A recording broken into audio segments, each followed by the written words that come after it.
We the boys with the heat, yeah, we live on the air. Talking sports, talking life, man, we everywhere. From the field to the mic, yeah, we never retreat. When we speak, it's elite, yeah, the boys bring the heat. We the boys with the heat, yeah, we live on the air. Talking sports, talking life, man, we everywhere. From the field to the mic, yeah, we never retreat. When we speak, it's elite, the boys bring the heat. Yo, it's that guy, check the energy, no chill. Talking Packers, Brewers, yeah, we keep it real. From the big plays down to the locker room fields. Every week a new drop, man, we sealing the deal. We break it down smooth, every topic, no fuss. You tuned in now, bet you're vibing with us. Chaos on the beat, you know what I do. When it's time to hit the mic, I'm dropping the truth. Fantasy ballers or the playoff crews, I break it down fast, like a backfield move. We got Charles with the takes, that guy with the hype. Peter Bar bringing the facts at the podcast alike. Talk strategy, drama, man, we do it right. Yo, boys with the heat, you could tune in all night. Charles on the set, I got words that ignite. We ain't just about the game, it's the passion in life. Whether wins or losses, struggles or fights,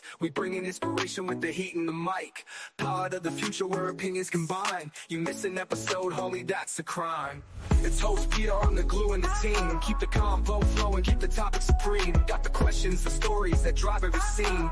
When we speak, it's elite, yeah, the boys bring the heat. We the boys with the heat, yeah, we live on the air. Talking sports, talking life, man, we everywhere. From the field to the mic, yeah, we never retreat. When we speak, it's elite, yeah, the boys bring the heat. Yo, it's that guy, check the energy, no chill. Talking Packers, Brewers, yeah, we keep it real. From the big plays down to the locker room fields. Every week a new drop, man, we sealing the deal. We break it down smooth, every topic, no fuss. You tuned in now, bet you vibing with us. Chaos on the beat, you know what I do. When it's time to hit the mic, I'm dropping the truth. Fantasy ballers or the playoff crews, I'll break it down fast, like a backfield move. We got Charles with the takes, that guy with the hype. Pete Bar bringing the facts at the podcast alike. Talk strategy, drama, man, we do it right. Yo, boys with the heat, you could tune in all night. Charles on the set, I got words that ignite. We ain't just about the game, it's the passion in life. Whether wins or losses, struggles or fights, we bring in inspiration with the heat and the mic. Part of the future where opinions combine. You miss an episode, homie, that's a crime. It's host PR, I'm the glue in the team. Welcome back, Paul. Welcome back, Charles. Hello. Hey, man. Hey, team. Hola. Good debate. Yeah, Bless you. Good. Oh, yeah. I want you to say that with like a mouthful of candy, hard candy. Gluten, get it. when I was first saying it, yeah, we haven't looked at the world in a while. I don't know. No. Yeah, Hey, don't how ask much did you pay for those little drinks with the marbles in them, the Chinese drinks there? Oh shit. Were they really expensive? I seen them at festival the other day and they were like $5, dude. A bottle? Yeah, the little glass bottles that Charles would tease us with all the time, and he'd be trying these little ones. Yeah. That's not cheap. You got to import that stuff straight from. It's got to go wherever it's coming from. Wherever it's coming from, yeah. Well, listen, I love Festival. I love what they do for the community. Uh-huh. I love the layout of the grocery store. I'm waiting for the butt. I enjoy their hot food section very much. But them hoes expensive as spit, bro. Yes, they are. Yes, we went grocery shopping this past weekend, and I'll tell you a little story. We went in there, and Mandy started. Wait till you hear this one. We go walking in the grocery store, right? And Mandy starts walking her happy little ass over to the freaking meat section, and I said, "Hold up, wait a minute! Hell no, you ain't going over to the meat section in Festival." I need you to come back. Yeah, we're not going over there. You might as well be walking into Macy's right now because that shit's not gonna fly over here. When was this? This was, I think, like a couple weeks ago. I took my child to the store. She wanted to do stuff. She got money from her Mima, so she goes, "Daddy, I want to go to Target." She had $60. I was like, "Olivia, you want to go to Target with $60? You're probably gonna get two things." She goes, "No, I get 4 or 5." Olivia, do you know how much stuff costs? I don't think you realize. You got a Five Below in your area? Oh yeah, she loves a Five and Below. Yeah. I encourage Five and Below. You come out with a bag. Listen, we went to Target. We walked around for 20 minutes, and she's, "Daddy, I can't find enough stuff. I try to tell you. I was like, are you ready to go to Five and Below yet? She goes, yeah. Oh, okay, let's go. All right. Adios. We're out of He said, here. now you owe me 15 for taking you all the way here. Well, the Five and Below is literally right next to the Target, so it was in the same little. Yeah. So I made the mistake once of going in there with the wife. Now when she's, hey, I want to go, and I'm like, yeah, that's fine. I just hang out. That and Dollar General, or I meant, what's that? What's the Dollar Tree? Yeah, the Dollar Tree. Yeah. Yeah, like just, I see you later. I'm gonna sit right here in the car. There's a million things I would, because they make it Impossible not to just clear the shelf. Yeah. The snacks alone at Five and Below is they got that little candy kiosk where you can just take the scooper and you can take what you want. That's the devil for me. Yeah. Like got a bougie ass Dollar Tree. I'm talking about Five and Below. When you go to Five and Below, that little candy section, candy kiosk in the middle. Yeah, like it's just like, why would they do this to me? Honestly, the two best places to Christmas shop. Are you ready for this? This is coming from somebody who is grooming their entire life to be Santa when their beard completely turns white. So we can make it turn white now. I'm like, we could get some. We could make it happen. VA's already going to put me on meds, so they don't need to put me on more. All right, here we go. But is like the Five Below store, or Hobby Lobby. I hate the way Hobby Lobby smells. I do too. Yeah, I do too. It smells, and forgive anyone out there listening, but it smells like a 90s senior citizen home. And it's like a distinct smell. All right. So it smells like it depends. Old people's medication and the tennis balls from their walkers. Yeah, there you go. Like, do you find deals for decor at Hobby Lobby? Magnificent deals. Magnificent deals. Man cave section. They got the man cave section. Like everything, but it smells like old people. But they've got like an explore your mind section. Like in the back, super cheap, as long as you're shopping on the right week or month, whatever. Yeah. But now there is one advice when it comes to Hobby Lobby. After you're done and stuff. Yeah, go ahead. Go. If you go to Hobby Lobby, I learned this the fucking hard way. Please, if you go somewhere and you see an item and there's multiple items, check the tag, because I promise you there's going to be one that's going to be cheaper than what's already marked. It'll always happen. 9 times out of 10, you'll see something marked at $13.99, and if you go to the back, you'll see something the exact same thing, and it's marked like for $6. Yeah. And they always have 90% of everything is on clearance. Almost all the time. Seriously. Yeah. So what the wife and I have been doing is we've been shopping in theme per season. Okay. So last year was reindeer and Christmas trees. Interesting. So the only thing we were able to buy for Christmas decor was reindeer and Christmas trees. The year before that was snowmen. So you keep it, it in the box. So if it's a globe, it's got to be a snowman globe or a reindeer or a Christmas tree, because as you add to it this way, right? And then once you go around the whole clock, you hit back. But this way, you're just not going and buying a bunch of random stuff and throwing a bunch of random stuff together. And it's okay now. It makes sense. Yeah, it's fit together really well. And that wouldn't work for my wife. Saves you a little bit of money. No. She started Christmas shopping, or at least decoration. She's going to start. What are we in? She wanted to start last month, but I was like, "Hey, babe, let's," because this is gonna be our last Christmas at this house. So I'm allowing her. I have a rule. I'm one of those fuckers. I'm that guy, as we just like to be on this show. I am that guy. Listen, pause. Understand that what you're doing right now is confessing to one who has been known as the mayor of Whoville. No, many circles. All right, so just I am that guy. All right, I don't like decorating shit till after Thanksgiving. Okay, you're evil. That is fucking disgusting.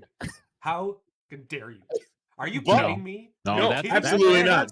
That's You're how I not feel going to too. disrespect No. Thanksgiving. I got 2 fists right now. I'll fight you both right now. No, Charles. I don't care. I will Charles stand on has this hill this by thing. myself. Oh no, You can Charles. go. No, you're I not learned alone. this. I learned this last year from Charles. This is nothing new to me. Like him and my old lady, freaking, they go back and forth with these memes and these videos, and it's just how it is. You just have to learn to live with it.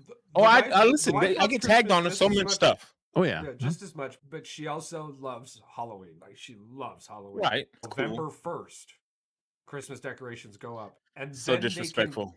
they can go So down disrespectful. anytime after January 5th. See, I agree with that. this is how I function in my house. Except for this year, because again, this is our last year in this house. So I told Maya that I told her down by Valentine's Day though. No, fuck that. You got till the 15th at the latest of January. Anything past the weather. No, I said they gotta be down by. They gotta be down by. I'm saying up there it makes a lot of difference because the weather could just. But down here in Texas, you got till the 15th of January. The weather's the same in January. You wouldn't even know it's the 15th of January. Listen, if by Valentine's Day, if you live in the South and your Christmas lights are still up by Valentine's Day, something is wrong with you when you're walking down. And not only will I clown you, I'll be like, listen. You fucked hard. Yeah. We're in a new year now, and you still got your Christmas tree up. What is wrong with you? Nothing. No. Not a nothing. Damn Nothing's thing. wrong with you. But this year, again, I'm allowing my wife to do. She can go all out this year. Yeah. Like we're getting it. My mother-in-law gave us one of her old trees that she never opened. Yeah. That she got in the attic. So we're giving my Olivia the tree that's in the living room because we also put her tree in her room, but that tree's 4 or 5 years old. Unoccupied room. Yeah, so Olivia gets the old tree. It has you can pick whatever light settings you want, and she wants a Grinch peppermint theme type. Mm-hmm. So she's getting that in her room. But I told Maya, you can do whatever you want this year. You can shop as early as you want this year. This is our last time here, and I'm pretty sure when we move, she's not gonna listen to me ever again because she goes, if you did it last year, you could do it every year. And I'm like, I was listen, bro. I was just sitting here when you were done talking. The next thing coming out of my mouth was, "Yeah, good luck closing Pandora's box." Oh, it's over. I'm still gonna complain. Yeah, you are in trouble. I'm gonna still complain. Can I share something with you guys? Little AI snack. But I just wanted to remind everyone that you're trying to complain to people who enjoy Mariah Carey singing Christmas music. God. Good luck. I hate that. I hate that song so much. Yeah. You can play anything in your store. Do you realize that woman eats off that song? From October all the way to January, she is just making a shitload of money. Yeah. That's how she pays for her kids' Christmas presents. All right, let's get off of this. All right, so I asked AI to paint a picture of a Green Bay Packers fan from this podcast, and it is in the background of my room right now. So is it eating cheese? Oh, just wait till you see what it is. Are you ready for it? In 3, 2, 1. Ew. Do you understand why AI why is it pineapple? Do you understand it's listening to us because half of us like it, half of us don't. He's eating a pineapple. Did you notice the cheese curds on the plate? The cheese curds on the pizza with the pineapple chunks. There's also giant piece of cheese. So it's listening to us. If you haven't heard it, nobody better ever order that kind of pizza. I guess there will be somebody. Just take the pineapples off. Call it the boys in the boys with the heat. Call it the boys with the heat. Put some jalapenos on there. Cheese. Oh yeah. There you go. Oh, we could create our own pizza. If we definitely get some kind of local deal here, you best bet, Charles, we're gonna make our own pizza. That would be legit. That would be. Listen, I wouldn't eat it. No, I'm okay. All right, Paul, you add to it. What do you believe you would eat to add to a pizza that would be a? I'm like, if you take the pineapples off, we don't need the pineapple. If you take I'm cool with the cheese curd. I'm fine with that. I'm like, you put it on there, add a little bit of bacon. Yeah. How about that? Mozzarella cheese curds, though. Yeah. I like the jalapenos. I like them. I can mess with the onion. jalapenos. Now me, Yeah. I'd be a little crazy because I'm weird. I'd put some black olives on there. Yeah, And then I'd not call it a day. This is like a supreme pizza. Charles, what else? We need one more thing. You guys have already ruined it. You're putting all these vegetables on. He's ruined it. More meat, more cheese. If you want, if you had to build the ultimate pizza for boys with the heat, what would be your ultimate pizza? Your ultimate pizza. Go for it. 1, 2, 3, go. You're in line. You're at Mod Pizza building the absolute pizza for boys with the heat. This is no pun intended, Charles, but this is the Podfessor pizza. Hey. Oh, nice. All right, you're putting me on the spot. I've had no time to think about this. So that's the best pizza. All you got to do is just think no vegetables, and there you go. I'm going to take you guys back to a time when I was back on the road working, and I stopped at a restaurant called Friendly's. Okay. Has anybody ever heard of Friendly's? Never. Okay, Friendly's was this amazing restaurant, and it had this burger joint, right? And it had this 5-page menu of just stuff you would put on a burger. My burger came out and it was like this fuck tall.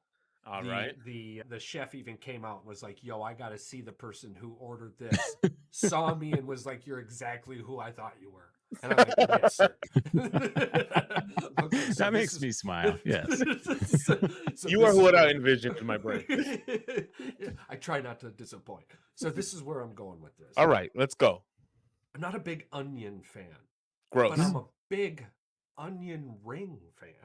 Oh, there you go.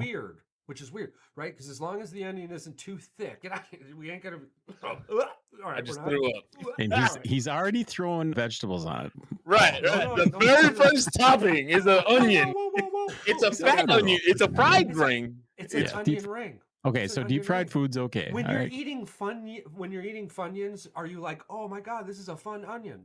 Because it's not a real onion; it's artificial flavoring, so it's fine. That's where do you think Funyuns came from? It's a fun onion. Moving on.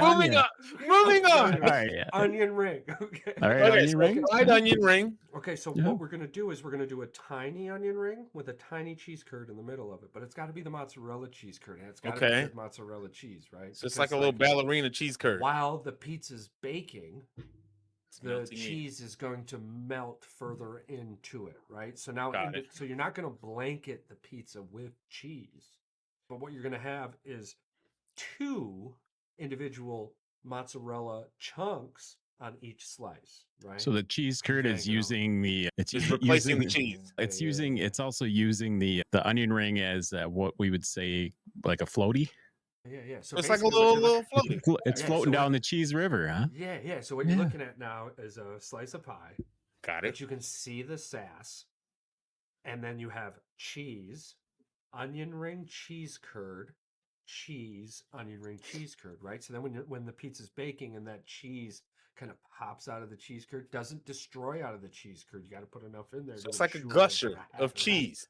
It's like a gusher of glorious cheese. Then you sprinkle it along with some bacon and a little bit of ham. What else? It's like a little cheeseburger. Yeah, you throw some pepperoni on there if you want some pepperoni. Take off. No, this is your pizza. This is your pizza. So you're saying bacon, onion ring dressed around a cheese curd of mozzarella. Throw in a little basil. And then just sprinkle a little basil. And just call it a day. I can see it now. This is Charles. He's Bob Ross in this pizza in my mind right now. All right, Patrick. What you got? What you got, Patrick? If you had to build the pizza. I am a big pepper guy, so just jalapenos though. Like I would like a bacon wrapped jalapenos, deep fried on top of the pizza. So I want a layer mozzarella. Just give it to me thick. Yeah. You gotta have the red sauce. A lot of people don't like the red sauce. Makes you get the tummy ache, the burns. What the hell is that? Worth it. That's Sombreros. What do they make? The little pizza. Yeah, and I'm a big Italian sausage guy, so just crumble the shit out of that sausage and put it on top of there. All right. And then on top of there, you've got no Canadian bacon. We're Americans here. No Canadian bacon. Real that's bacon. Ham. It's ham. That's ham. That's just glorified ham. But then I don't care what you say, Charles. It's ham. On top of that, I'm just telling you right now, this sounds really weird, but I'm like that liquid nacho cheese. You from put the that can, over top. like from the movie theaters. Yeah, and then you throw some more cheese on top of that, and then throw some more jalapenos on top of it, and I'm freaking good. It's got to be bacon, jalapenos, bacon wrapped jalapenos, lots of cheese, and nacho cheese. It sounds like a stoner food. It sounds like something you'd order if you went to a restaurant late at night. Do you not realize 2 out of the 3 people on this show right now are? That's fine. That's fine. Did you? Speaking of late night food, did you guys see the dude that said he'd shove a burrito up his ass if the team lost, his team lost or whatever, and he threw the burrito? It said, and then Taco Bell came out and said, "Live Moss." He throws the burrito in the beefy burrito in the freezer. Oh, yeah, this is a real thing. That's disturbing.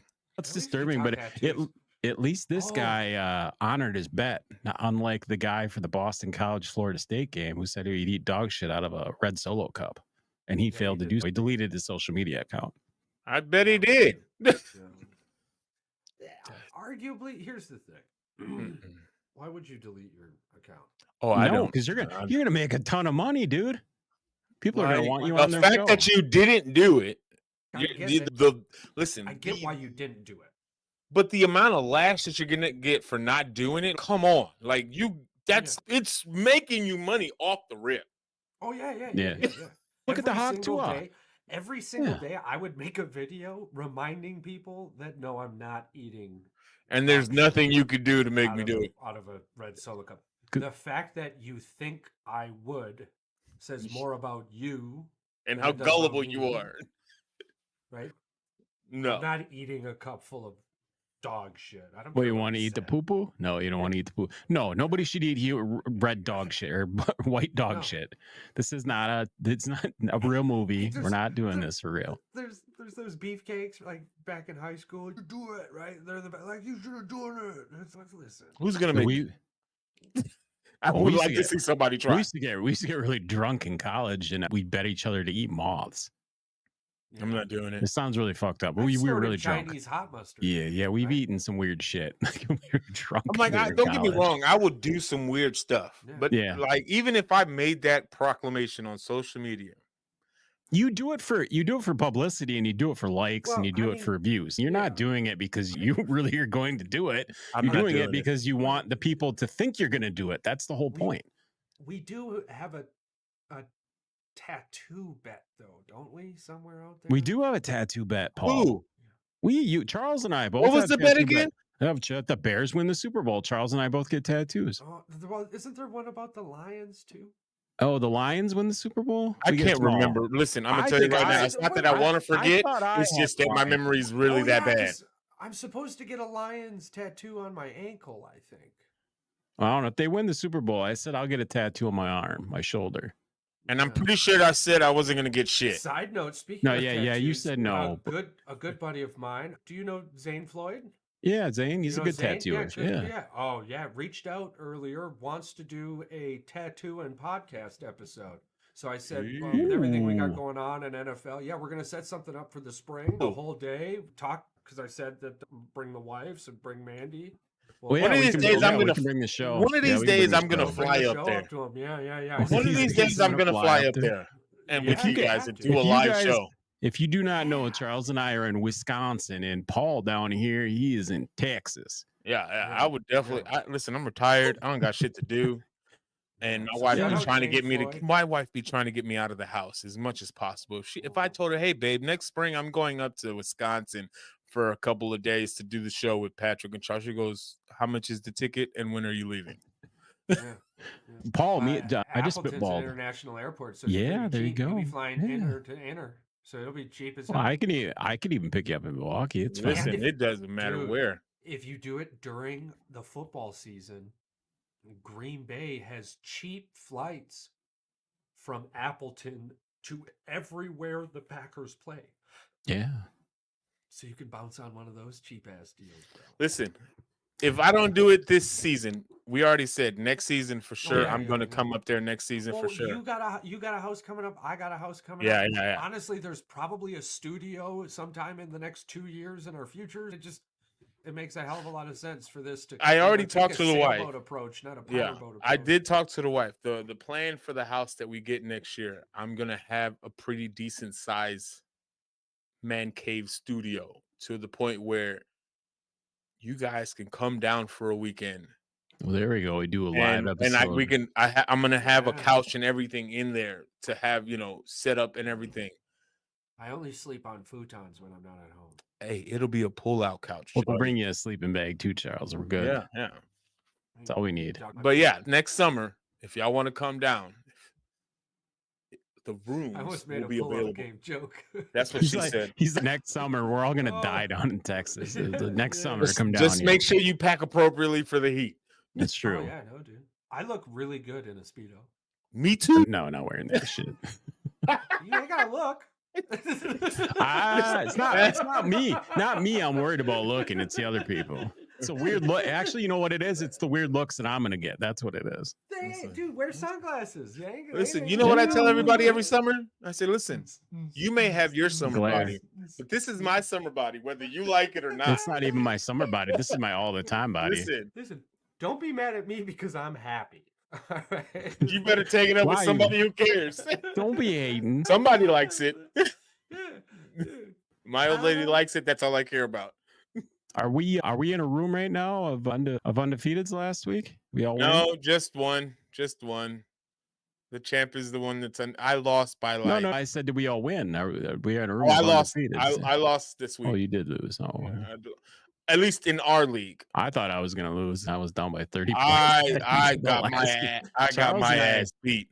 Actually, Charles and I were doing an episode, and Charles and I got to witness about 2 plays that set the tone for us both in our comebacks this past weekend. Oh, it was so crazy, right? So it starts out, I'm like, man, Cooks can't do a damn thing. Not one thing. If Cooks does anything, I lose.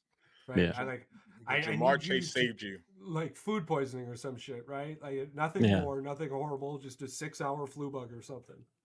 And right away, Cook gets a couple handoffs, and then boom, a tutty. And I'm like, are you kidding me, dude? Are you kidding me? But right down the next series, next possession, Dalton Kincaid, 2 catches and a tutty. So whatever he just got, it didn't matter. And then Jamar Chase started to play football. He just went off, dude. Here's the scary thing, right? And I don't mind talking too much about it out loud, but I'm watching the waiver wire. I'm maintaining who I am, what I'm doing, Zions.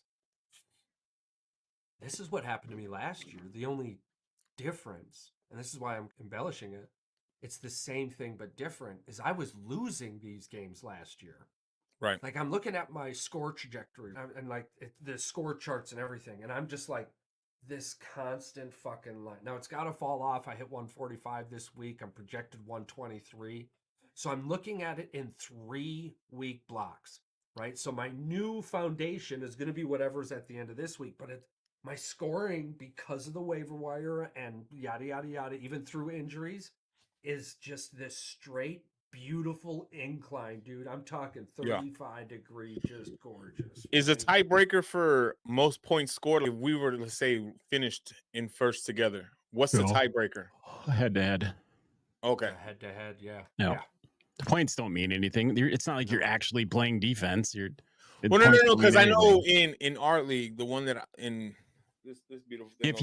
If you were playing a full, I think it's got to be, I forget what it's called, full PPR, which there is not even a tiebreaker thing. Like ESPN decides the tiebreaker, but I'm assuming points is the second. Have it for points for the second. It's either I think it's either if you do beat each other, then I think let's say me and Charles were in that league, or let's just say for me and Mike, in instance, since we're in that league, if we were to tie, I believe it's either points for whoever has the most or whoever has the least points scored on them would get the tiebreaker. Well, and right now I'm not doing well on the points against, but I'm looking at that, thinking to myself, hell yeah.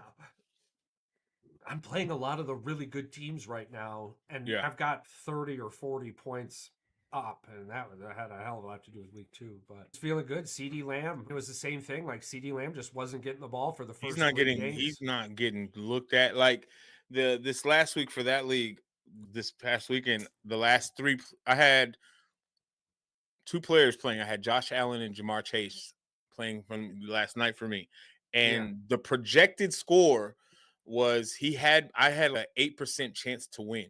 Yeah. And then Josh Allen just went off in the first half. Then Jamar Chase had that little like he had that little span, and then when they subbed Josh Allen out for Mitch, I was like, shit, I only needed 1 point.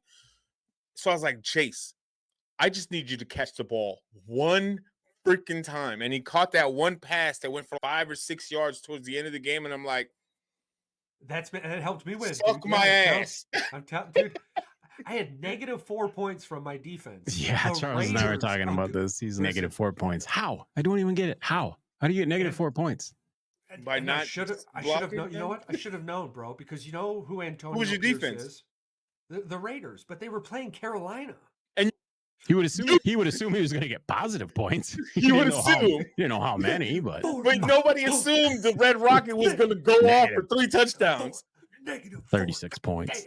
Nobody assumed. Well, here's the thing. I'm Listen, hoping Tampa now. Bay only gave me 1 point, and they against 5 Denver. points better than 9. But I'm just saying, you're telling me Denver and Carolina points away from me. Like you would think, Denver and Carolina would have just played terrible, and you're telling me the 2 teams that have just been dog water, just all of a sudden, just had a blowout game. Well, it's. We watch so much sports. I'm so mad at myself, but at the same time, I'm glad we don't have gambling like right down the road, right? Because you would have lost a lot of money. I would have made a lot of money because we know in sports these weekends happen, and we should have looked at this Cincinnati game as a trap game and went, "Holy shit, Washington has." So you don't go and bet $50,000 on Washington to beat Cincinnati. Do you want to know? 100. You want to know a crazy stat with the Packers, Charles? You would have made $5-6 off that hundo. Let's start the NFL here. The Green Bay Packers, second largest stadium in the Josh Jacobs has 63 carries, 278 yards, 0 touchdowns. Yeah, a lot of that has to do with the 26 penalties in 3 games from the Green Bay. No, even running the ball, the Packers only have 3 touchdowns. I think we're a top 5, top 3 rush team. They have 2. Right now. They have 2 scorers defensively. So, well, Emmanuel Wilson just got a TD too. Yeah. We've had some red zone issues, to be honest with you. I'm like, Malik Willis is looking good for y'all. Emmanuel Willis is your breakaway. He's your speed guy. He's your Pacheco-ish. Your running back. He's the guy that's a lot quicker, a lot faster. He's gonna get a few touchdowns, but you got to be happy with the way Willis is managing the game. He's not trying to do too much, and I know beating the Titans had to be like. I know he says he doesn't care that it was whatever. Oh, he cares. Listen, you're an athlete. You're an athlete. You fucking care. I don't know. Okay, so to play devil's advocate on this, I just to try and get you guys in a mindset where maybe you wouldn't care. You're getting paid millions of dollars. Oh, he's not. That's what he said. He said they still paid me. The check still came. That's what they said. He was a top 10 draft pick, a number 1 draft pick or something. Wasn't he like a 7th? No, like a 4th or 5th round draft pick? Yeah. No. Let me see. No, Malik Willis was a later pick. I think he was a late first round pick. He's only making $1.2 million, and he's in like his 4th season, so he's not making that much money. Well, but you're making $1.2 million a year. Yeah, but taxes. He was in the 3rd round. 40% taxes. Yeah, he wasn't a first round pick. He was on the Heisman podium though 1 year. His senior year. He's doing what he's supposed to do, and at the end of the day, that's all that matters for anybody that has their franchise quarterback on the shelf for a certain amount of weeks. For you guys to have $3.9 million his career. I tell you, motherfucking millions. He's making more than us. Yeah, Tennessee taxes though are a bitch. So he's definitely making a whole lot more than us. Take a practice squad player, they're making the more water money boy is making more than us. Maybe he's telling the truth. Maybe it doesn't matter that much when you're getting paid million. Charles, just say flat out. I could be the 53rd. I could be roster spot 53. And I would be okay. Yeah, league minimum what 400,000. I would be all. I'm not complaining. If you're on the 53-man roster, I believe it's 400,000. I think. Yeah. I don't pay for food. I don't pay for a hotel. All my travel lodges and food is taken care of every day. There's a reason why a rookie who's like a 6th round pick and he's an offensive lineman and he gets his first start in the NFL, they say, hey, guess what? You're taking us out to dinner. And those assholes are freaking charging through the roof because that guy's got $500,000, $700,000. I'm gonna tell you He right can now. afford a $20,000 meal. It's gonna suck, but he I'm can gonna tell afford you it. right now. If that would have ever happened to me, I would love it. It'd be I would be like, no, fuck you. I'm not paying I for would this love shit. it. I would love it. I'm gonna be that rookie that's not gonna pay for it. There was a Thanksgiving one time that I left, and 3 years later, they still didn't know I had left. I'm just telling you, yeah, you're welcome. We'll talk about how that works in a later time in the episode. But my point with this is I would comfortably invite y'all to that dinner and then randomly pop smoke and remind y'all. I'm not paying for shit. What fucking world do you think this is? It's a rookie tradition. It ends today. Oh, what are you gonna Hey, do? What are you gonna do? Beat If the hell you out of are everybody? I'll happy, pay your debts? that's the problem. Bottle service comes in. These guys are, they're not saying us, but like these guys get them all drunk. They're celebrating with them, and then all of a sudden they leave them with a check. Like some guy under the table's like, he's got it. He's got it. Yeah. Don't worry. He's got it. And I'm still walking away. You wouldn't get me. I'm not kidding. I'm not paying that tab. I'm gonna respectfully be like, hey, this is what I'm paying. Yeah. You could get everybody else by look, this is their name, this is their address, whatever you need. But I'm not paying for shit. As a matter of fact, you can send it up to the Bears facility headquarters and you can charge them. Yeah. I'm that whole now I can do maybe like $3,000-$4,000. I get that. But if you're running the tab to $20,000-$30,000 because I'm a rookie, yeah, it's usually about 20 or 30. You kiss my whole ass. I just pull out a beard hair and then make a scene. Ooh, gross. I gotta go to the bathroom. My cousin would say, you can kiss the darkest part of my ass. What the hell? And they would look at me and go, sir. And then I'd be like, oh.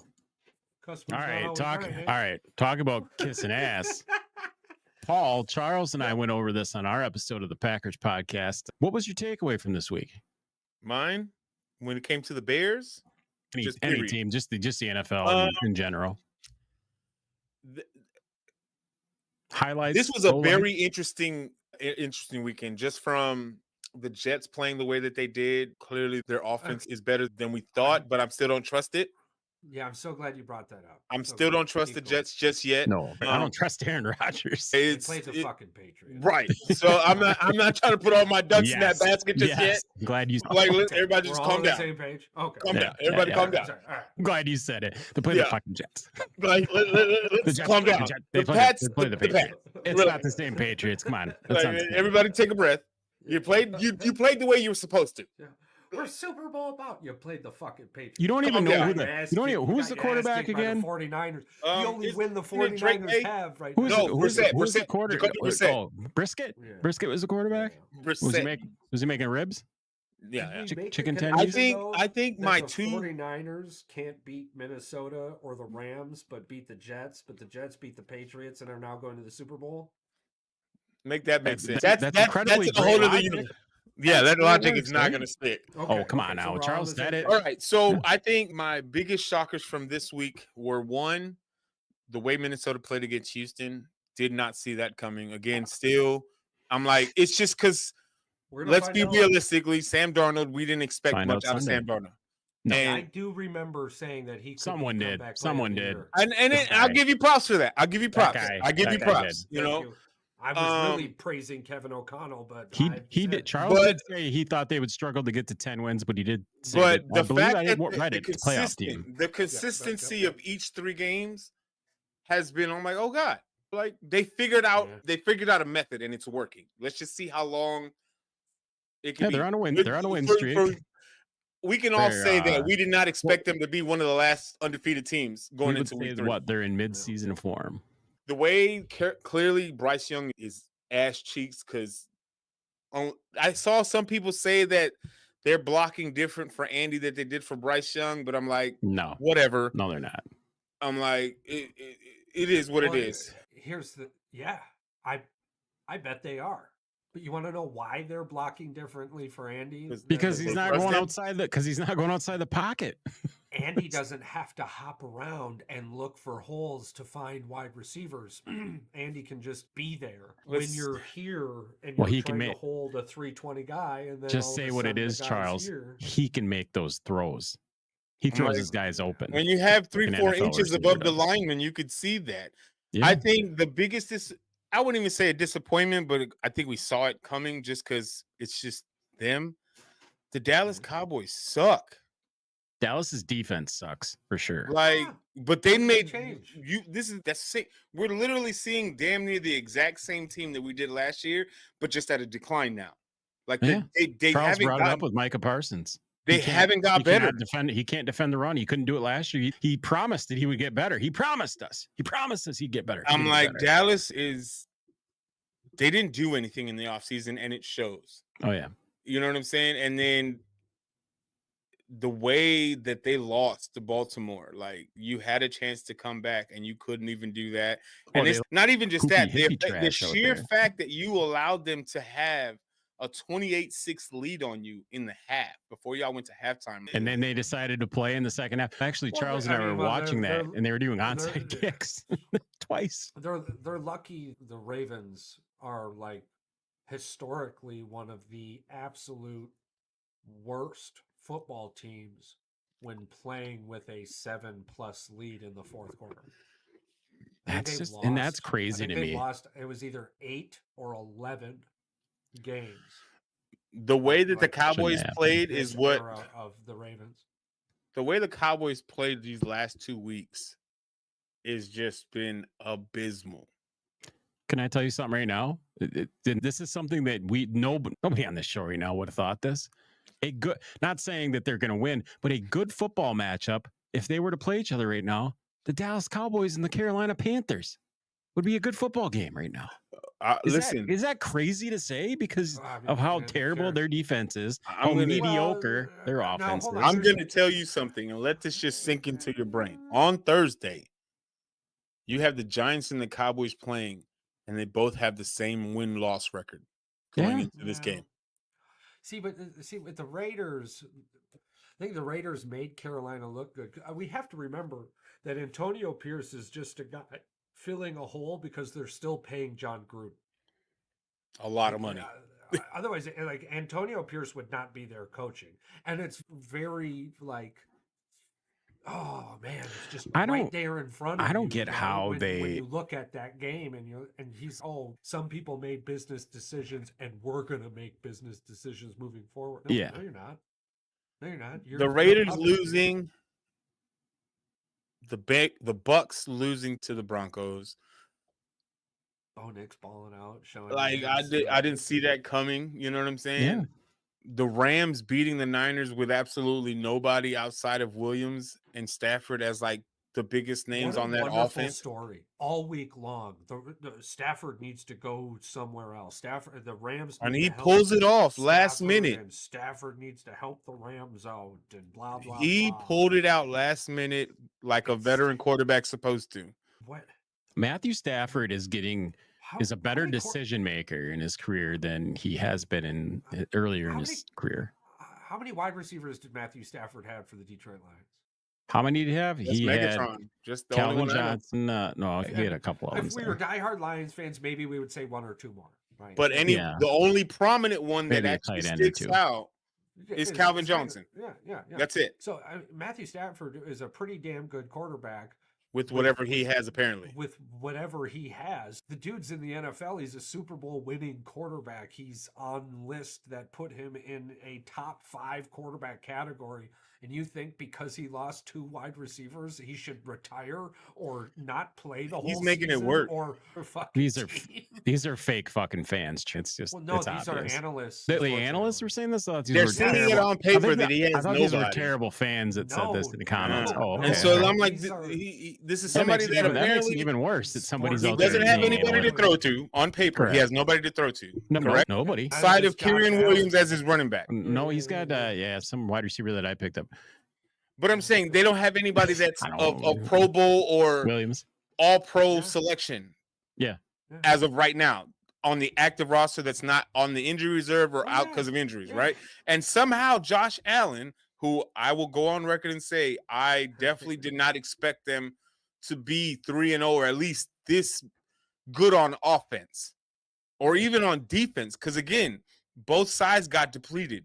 We can all agree that they lost big pieces. Defensively, they lost a lot of pieces because they cut a lot. But call it what you want, but Josh Allen is technically, as of right now, he's probably having a better season than Patrick Mahomes is offensively. Oh yeah, I mean Josh Allen as of now is the front runner. As of right now, I think. And if we really want to think about it, Kansas City should be 0-3 or at least 1-2. Kansas City should be 0-3. Like, they got saved 3 times. Like 3 times. I don't care. Y'all can come for us, you Chiefs fans, Swifties. We don't care. Y'all have been playing mediocre this year. Mid. Josh Allen is outplaying y'all with less. Charles called that one too as well. I appreciate that. Thanks for making a decision for me to draft him as my quarterback even easier. You're welcome. It was a no-brainer. Yeah. But what's the undefeated teams left? You got 30% of my throws anymore. So Kansas City, all day. You got Minnesota, you got Buffalo.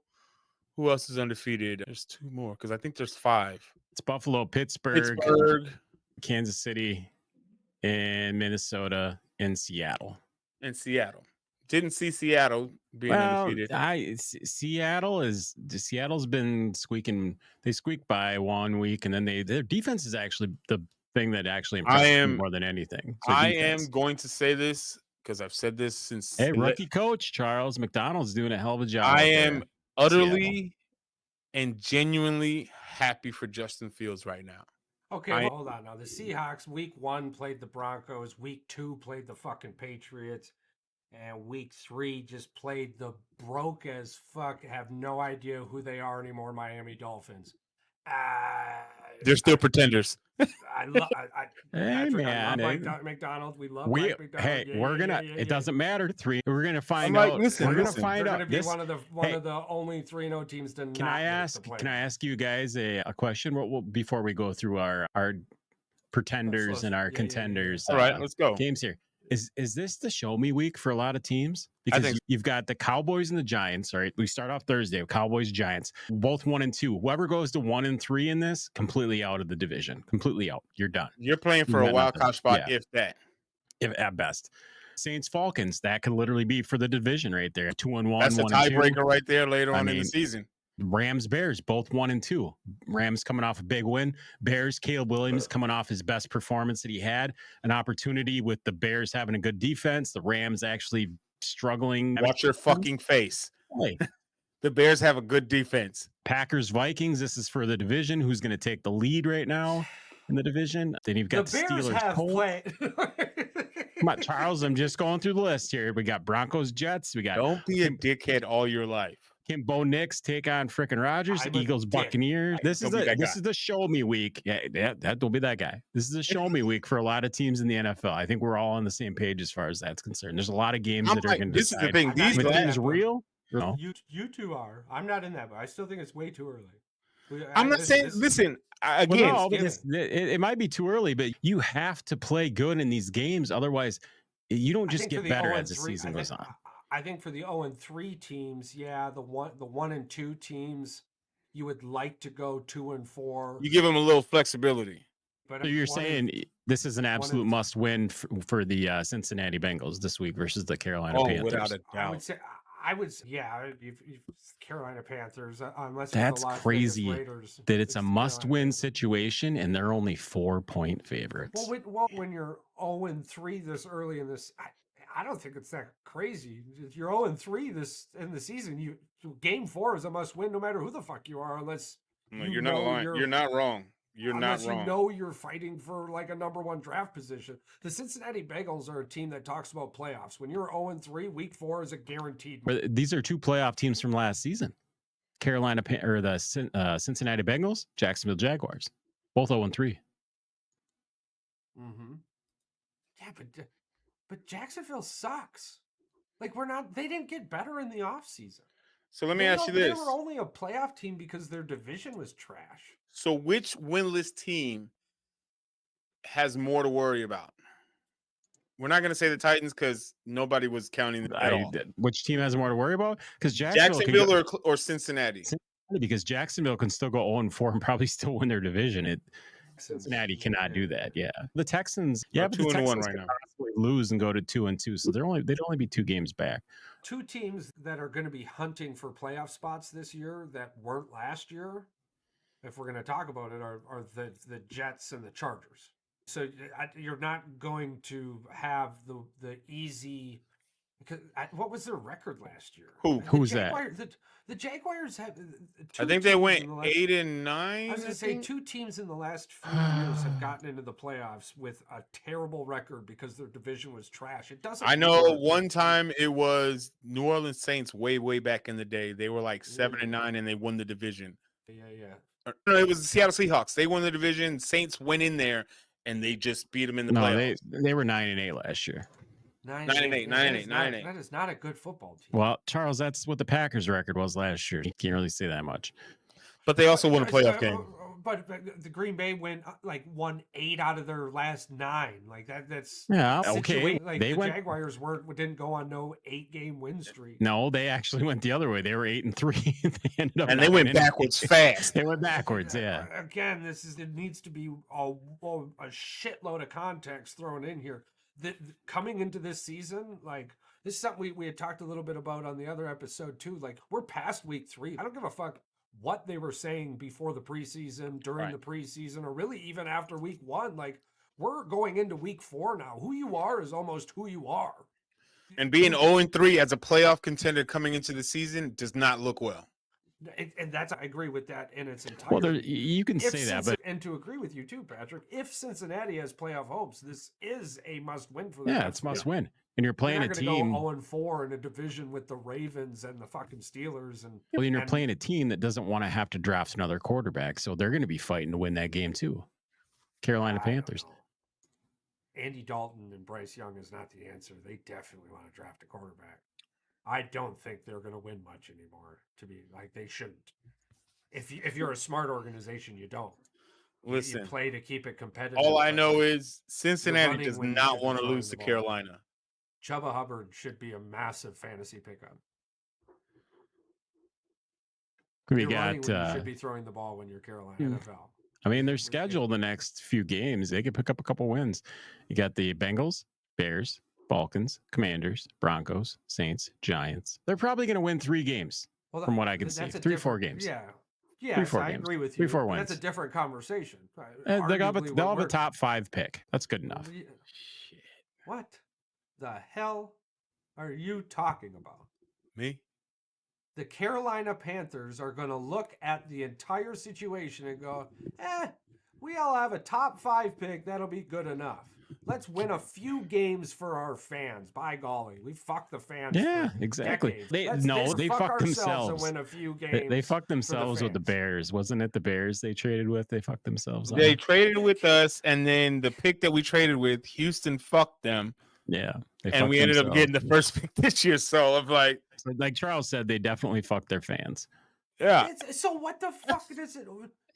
So they're not going to make 3 more games this year would fuck their fans more than not winning 3 you more really think think that this year. You really think the second richest owner in the NFL really gives a fuck if they win or lose? No, he's just going to. They're just going to play. They're going to play to win. You play to win. Saying that you're helping. No, they're going to play to win. You say they don't play to win. What? Play to win. Play to win what? Football games. It's the NFL. These guys are not out there not trying. You can't tell me that there's a team in the NFL that literally doesn't try. What did I just say? What did I just say a few minutes ago? NFL don't have. I said fantasy owners with Chuba Hubbard better love it because you're going to be seeing situations where they're running the ball when you think they should be throwing it. That's how you get a higher draft pick. You don't go out there and try to lose, but you run the ball when you should be throwing it. I don't think I've ever seen a team in the NFL tank or intentionally. Like, did we not see Detroit go 0-16? That wasn't tanking. They were just that bad. They were just that bad. Or Cleveland going 0-16. The year the Detroit Lions went 0-16, I believe they had 10 one-score games. It wasn't like they were like, oh my God, they were getting blown out every week. They were just terrible. They couldn't close the deal. But that's just the Lions. That's just who they are. They've always been this way. Even when they're good, they piss games away. It's the Detroit Lions. It's their MO. I don't know. So man. who's the pretenders and who's the contenders then this year? If Carolina wins 3 more football games, that is like, why would you be a fan of the Carolina Panthers? If you don't lose as a fan, I'm looking at my football team. If you don't lose, you're not trying to win. I don't want to win 3 games this year, 4 games next year, 3 games the following year. I'd rather win very little this year, have an amazing draft pick next year. We know this, that quarterback, build. well, you can build within the draft by just trading players too. You've got money. It's not like draft picks.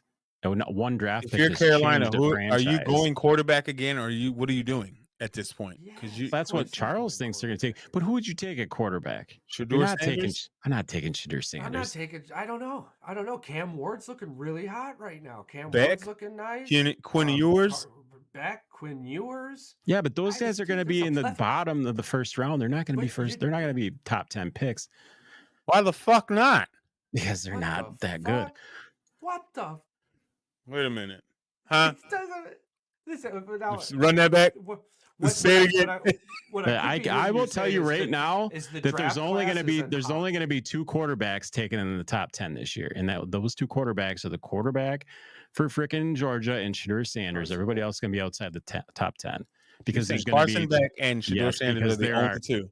Yes, there are 3 DBs that are going to go in the top 10. There's Caleb Downs, there's the guy from Michigan, and then there's also another one, I believe. There's from Ole Miss.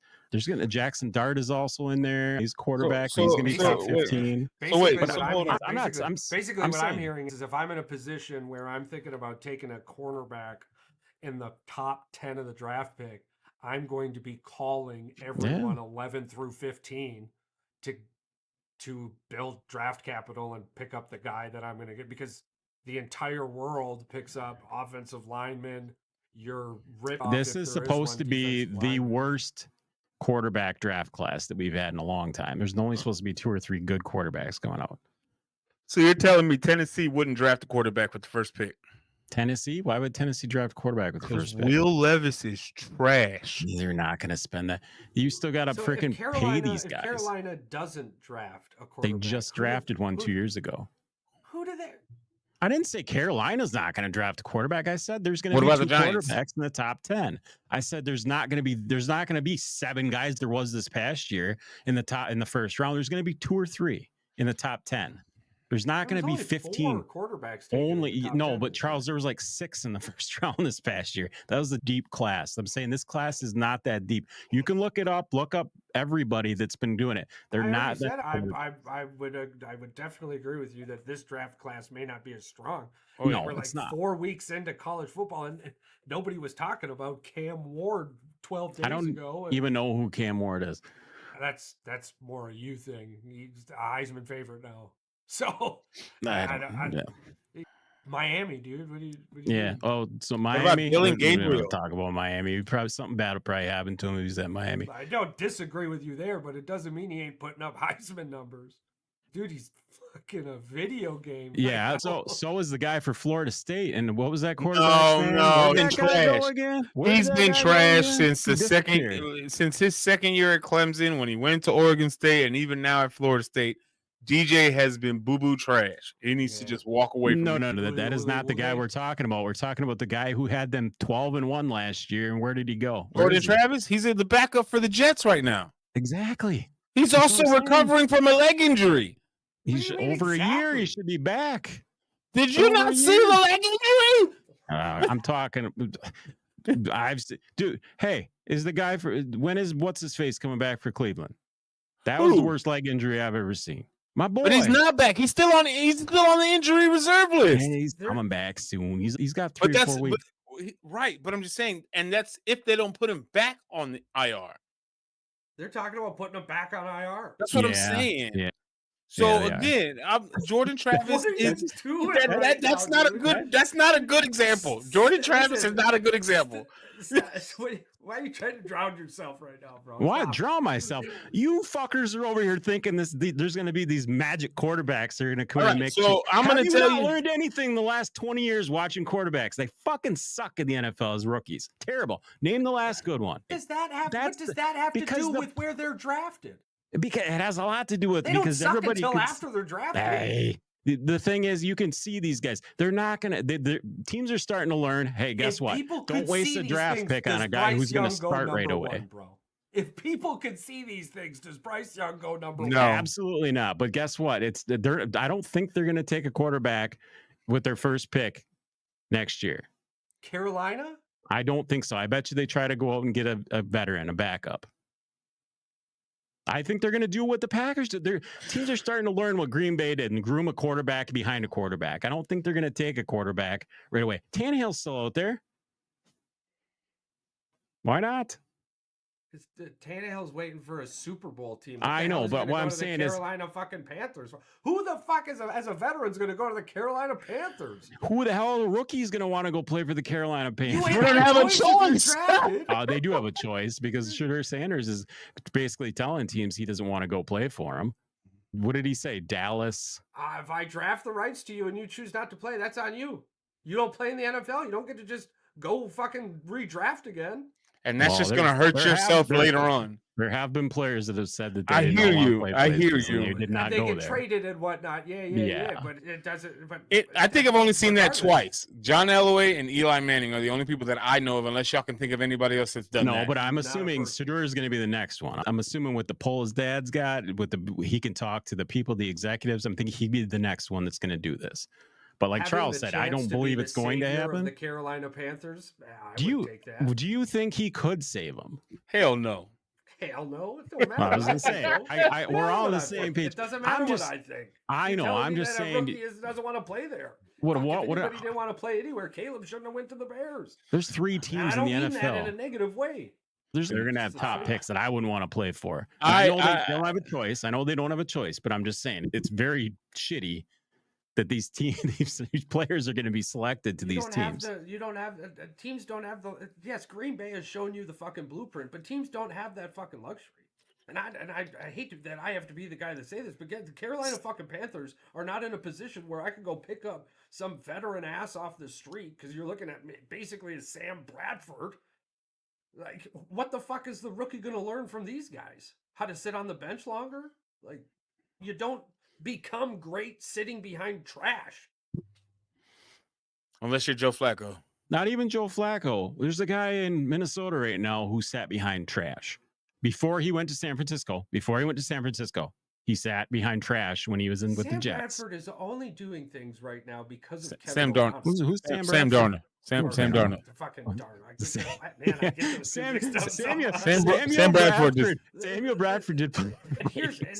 And let's be real too. Like, it's not that fucking hard to throw the ball to Justin Jefferson. Okay, these are all things that I pointed out. And you have Aaron Jones in the backfield. These are you know what? You should be doing really fucking good with those pieces. You don't even have T.J. Hawkinson back yet. But even with that, Nelson Aguilar and fucking goddamn. But even with that, with Sam Bradford, look what you did. Look what the fuck you just did. It's super easy. With Sam Darnold, if to say that it should be that easy, then why couldn't he do that same stuff in San Francisco with even better? Why couldn't Malik Willis do what he's doing in Green Bay and Tennessee?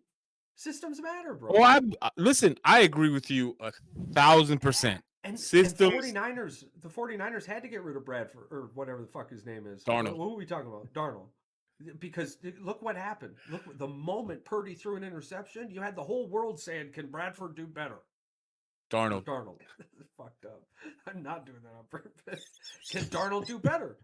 You don't want that competition. You don't want that aura around your guy, right? So I hear you. Rid of that guy. And that's what San Francisco did. They got rid of Garoppolo. They got rid of Darnold. They got rid of anybody that was slightly any kind of competition. Because, again, perceived competition. Because if there was any competition, Purdy wouldn't be there. He's the guy. He's leading the league in fucking passing yards right now. To go back to Patrick's point, say that there's only 2 good enough. No, we're done with that point. No, we're piggybacking on this shit for just a point. We're gonna dig us out. Trying to make is that there's only going to be 2 quarterbacks. I don't see that. I don't see that. Okay, I'm going to go through it. I'm going to give you a list of what I think is going to be. If I'm an NFL team and I'm picking 5th, but the guy I want is going to be there at 11, I'm going to trade out of 5, and somebody's going to take a quarterback at 5. Let's just pretend the Carolina Panthers win 3 more games, and now they're sitting at 7 instead of 4.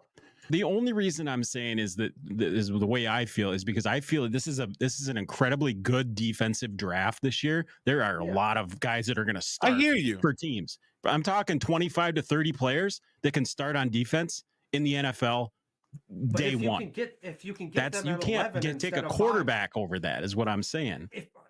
So I'm just saying. So let's just. Wrong, but if you can get that same player at 11, but pick up draft capital at 5, why wouldn't you do that? Because this is my thing. And let's just be realistic. In the top 5, those desperate teams, 100%. Those desperate teams, Charles, are definitely going to trade for draft capital. 100%. That's all I'm talking about. I'm saying I don't disagree that big board placement probably has 2, maybe 3 quarterbacks in the top 10.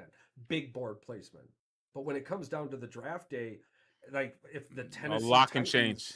I'm just saying, the guy that you said, he might not be worth a top, not worth top 10 pick. Because these are the players these are the teams that definitely need to invest in possibly looking into a quarterback next year. You got a Jaden Daniels situation going on. You got Tennessee. You got Tennessee. You got Tennessee. You got the Giants. You got possibly the Raiders. 2.0. Cleveland. You definitely have the Raiders. You definitely have the Raiders. Cleveland. The Raiders, yeah. Carolina. Possibly the Rams, the Denver Broncos. These are I'm saying these are the projections. Obviously, we don't, like Charles said, it's week 4. You don't, you are, but it depends on who. There's at least 4 to 5 teams that are probably going to have to look into getting a new quarterback because what they have right now just isn't working out.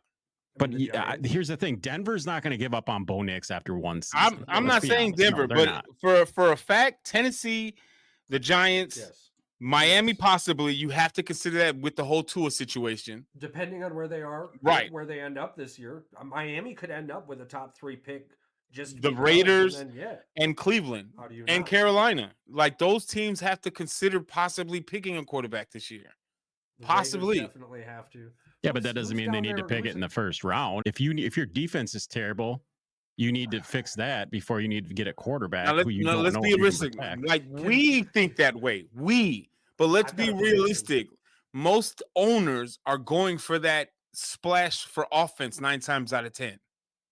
And if they can get a But you could get a wide receiver. You could get anything. I hear you. You get all this stuff. You don't want to get a quarterback that is that's logical thinking. Yes, Paul. But what I'm saying is these quarterbacks. I'm going through the list right now on Walter Football and ESPN. These guys are 2nd, 3rd round picks. You're talking about right? They're not even 1st round picks. Why would they move up and take a guy who's the 33rd ranked player in the NFL draft? Because they're old and stupid. No, they could be off by 10 picks, but they ain't going to be off by 33 picks. It is way too early to put that many eggs in that basket. And the prime example was who had Jaden Daniels going number 2 last year. At the beginning of the season, probably nobody. Where we're talking right now. He was a Heisman watch. Yeah, he was a college football All-American. So he was on the 2nd team. So he was the 3rd or 4th best quarterback in the NCAA last year. Rated. They know this shit. These guys know what the hell they're talking about. Not Mel Kiper. No, not Mel Kiper. But most of these people do. Todd McShay. All these guys pretty much know when it comes to the draft. They know what the hell they're doing. They get it right more times than they get it wrong. That's why they're making millions of dollars and we're not. No, Mel Kiper is like sub 33%. I said it. I didn't say Mel Kiper. But even Todd McShay sometimes gets it wrong. Like when he gets it wrong, it's bad. But between him and Mel Kiper, I want to punch him in their throats. You can't. We tried to predict the last year's draft, and I think we had said fucking thing. I think one of the only ones. No. I think we did. We went 9 for 11 out of the first 11 picks or 12 picks. I think the one that fucked it up was Penix. Yeah, Phoenix fucked it up for everybody. And they went downhill from there. We're gonna see. I'm with you. It's too early. No, I get you. Don't. I'm with you with the Carolina Panthers, the Tennessee Titans, and the Las Vegas Raiders. That would be 3 quarterbacks, and those are your 3 quarterbacks. That's what you get. The rest of it, I have no idea. 3 out of 10. That's what you get. But like Charles said, draft capital. Is that worth more?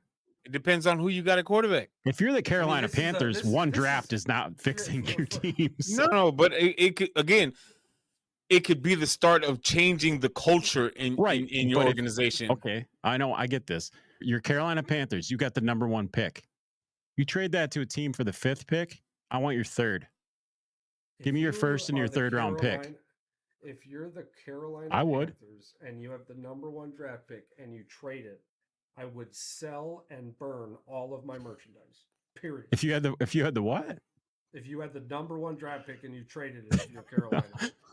Why? If you're gonna get that, if you can get the second best, because you're now finally out of this. Well, the second best. You just literally Bryce Young was the second best quarterback rated for that draft. Like we can't say this organization is very smart at decision making. They don't have a good track record. If you're the first, it's if you have a Chubba Hubbard jersey, just be hopeful you can put a patch on it and he goes to a different team. Is that what Charles is trying to say? I don't know. Being nice about it. You're not getting it's pretty simple. You fucking tanked everything when you traded all of your draft picks and DJ Moore for Bryce Young. Now this year, they fucked themselves. You've recovered everything. Now this year you've recovered everything. So you just fucking start over and you do like it's done. You draft fucking from the inside out. Listen, it's a fucking basic goddamn principle. Listen, I don't know what to tell you. Being a Bears fan is upsetting and frustrating week in, week out, right? Yeah. But I am thankful and grateful that I'm not a Titans fan or a Panthers fan at this current state. Because that has to be the most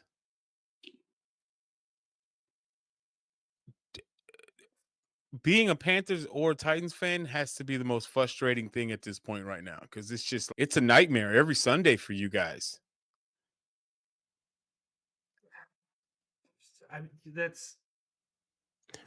Here's they have a lot of draft capital this next year because they got 2 extra picks. They got they traded with the Giants for Brian Burns to New York. They got a 3rd round pick for that. Arizona 7th rounder. The Chiefs swap pick in 2023 gave them a 5th rounder and then an extra 4th round pick with the Rams acquiring one of their players. They're loaded with draft picks. Charles said, I agree. You take the number 1 pick and you are loaded with picks and you trade some of those up and get a 2nd or a 3rd round pick. At this point, this is your rebuild. Like Charles said, they've been in rebuild for 10 years. Yeah, but I understand what Charles is saying with the fact that you finally have draft capital. You finally have a 1st round pick. If I you hear fuck you. this up, I get what Charles is saying. Burn your fucking jersey if you sell it, because you basically destroyed all morals when you said, "Hey, guess what? We're trading more. We're trading our pick. We want Bryce Young." And then Charles says the 2nd rated quarterback. You fucked up. It doesn't make sense. None of it makes sense. I know, but listen, we're not talking about a schoolyard fucking baseball cap game here, all right? This is a multi-billion-dollar organization. Yeah. And the Carolina Panthers are a multi-million-dollar organization. It was in this last 10-year block, they were just in a fucking Super Bowl. We are not talking about the Jets. Okay? They had a handful of dumbass executives make some dumbass decisions, and now as a fan you have a hard realization on what's coming first. We need to lose to win. That's the bottom line. That's all there is to it. Okay, cool, yeah. We saw that Bryce Young was ass. All you did was prove what everyone else already knew. Thank God you played the head coachless Raiders. They don't even have a fucking quarterback. Garner Minshew is the savior of the Raiders? Shut the fuck up. No. He did have one good game. It made him look cool. And let's the Raiders defense too, let's be honest. Max Crosby and who? Charles, we brought this up. Paul, did you know that Max Crosby had the same amount of single solo tackles as Devontae Adams did last week? So Max Crosby who? Devontae Adams. Devontae Adams. Max Crosby had the same amount of solo tackles. Yeah. Against the Carolina Panthers. But it's we're not talking about, yeah, they've been a joke and yeah, they made a ridiculous ass move, but it's still the NFL, right? This isn't fucking Florida State trying to leave the ACC. This is the NFL. Right? That $330 million really didn't freaking go very far, did it? No. They said, maybe wait a minute, we're 0-3. Well, or 1-3. Let's wait till next year. Yeah, I think that's probably what the conversation was. I love the NFL, and I love these way too early moments and these jump on the bandwagon trains. But for me, it's very difficult because I personally, and I hold by this, and I talk to me at Thanksgiving. I got very lucky this week in fantasy. I've got a guideline I follow in fantasy. The team I draft is the team I play the first 3 weeks unless there's an injury. Yeah. Right? It doesn't matter if you're doing trash week 1 and week 2. I need to see it in week 3. If you're booty cheeks week 1, week 2, week 3, you're going to be booty cheeks again at some point in time. Even if you have a good game on 4, you're going to be back to booty cheeks on 5, yada, yada, yada. Without a doubt. I almost fucked up with the tight end. And had I fucked up with the tight end I was going to play, got 3.5 less points, I won 145 to 142. I would have lost by a half point, even though the Raiders still got -4 fucking points. How do you get -4 fucking points? That's fucking crazy to me. Fantasy football is the craziest sport ever because the scores were so fucking wild, dude. Like somebody did a stat. Did you know somebody did a stat the other week that they took the #1 picks of all this past week, the #1 picks of all the popular teams and put a team together, and that team fucking lost to 85% of all teams. So it wasn't as much of a strategic loss as it was a situational. I looked at the matchups and I said, this is my team. This is the team I'm playing. It was more on you if you lost than it was on the player. So it was very strict. Fantasy football's like that too sometimes.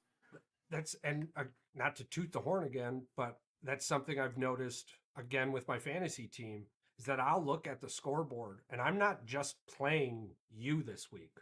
I'm playing everyone. That's how I do it. Because it matters who else is playing, because your seeding matters, everything matters.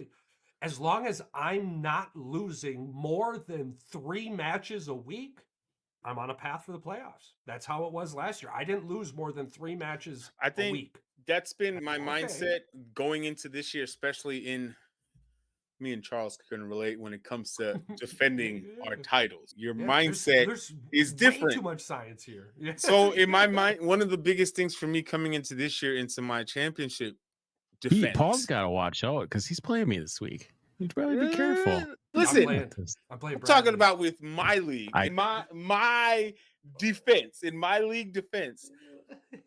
My goal right now, just make it to the playoffs. Yeah, of course. That's the main goal. And then the playoffs, all right, we're in a new season. I got because in our league, we got a bye week. If I can get the 1st or 2nd seed, I get a bye week. I get to watch. I get to watch everybody fuck themselves up. So I can see what I'm doing. I love how competitive our league is. Like I said in the chat, like I'm a part of another league. I'm in 6 leagues, but only 3 of them, like 3 of them, 4 of them matter. Because I like the shit talking. I like the competitive. I like seeing people make moves. I'm like, oh, but why did he do that? And then I see who they drop. And that's, again, for somebody that's new to this, they might not understand why are they dropping so many good players, or why are they dropping so many players, or why are they doing so many changes every week? Why aren't they sticking to what they have? And I'm like, listen, for somebody that's been doing this for 15, 20 years, yes, there might be a couple weeks where you might not make too many changes. You might not dip into the waiver wire because you don't have to. But at some point, shit happens to your players where you got to go into that waiver wire. It's like, I know they're only projected to go 8 points, but 2 of their stars are hurt. They're playing a specific defense. Yeah, they might only projected to get 9 points. And then by the time you play them, look at that. They gave you 25 points. And they're like, how the fuck did that happen? Because you're not looking at the matchups. You're projected at 9 points with 4 targets. Now you got 30% of the targets injured. 15 to 20% of that 30 jumps up. You just went from 4 targets to 9, and now them 9 targets, 6 catches. And then when you have players like that aren't used to getting that kind of attention, they're going to make the most out of those targets and they're going to try to make the most out of those games, because who knows when those star players come back, those touches are going to go way back down. That's why Patrick's got the best piece for Buffalo right now, arguably. Right? Or whoever picked up Jason Ford or whatever his name is, the backup for CMC. Right now, you got a golden ticket right now with him. Brent got him, and I'm really glad Brent got him, because Brent ended up drafting. When is CMC on the? He got the IR. He's on the IR. To Germany. Bro. Yeah, he's gonna get tested to get a specialist, as Achilles specialist. Dude, that's not good. That could be career ending. If that surgery goes boo boo poop. He's not. They never said anything about surgery. He's just getting evaluated. Anything about surgery? Well, yeah, he's just getting evaluated. Yeah, but usually you don't need to go overseas to get you're evaluated. Not wrong. The last person that went overseas to get something done that was major was that I know was Peyton Manning when he had to get his back fused and all that. Clearly, thankfully, he came back. He didn't really come back though. It didn't last very long. It only lasted for like 4 years. And then the last year and a half, 2 years in Denver were. And here's the kicker: that a running back is a hell of a lot different than a quarterback. And it's your Achilles. You got to move a little bit. You got to move a little bit. See, the most frightening thing right now, like they're talking hamstring, but if it is the Achilles, this is potentially that ain't no joke. Season. Yeah, this is potentially. Your season's done. Just career. Possibly, yeah. At worst, your career. At best, your season is done. Well, that's just what took out Achilles. It's Achilles.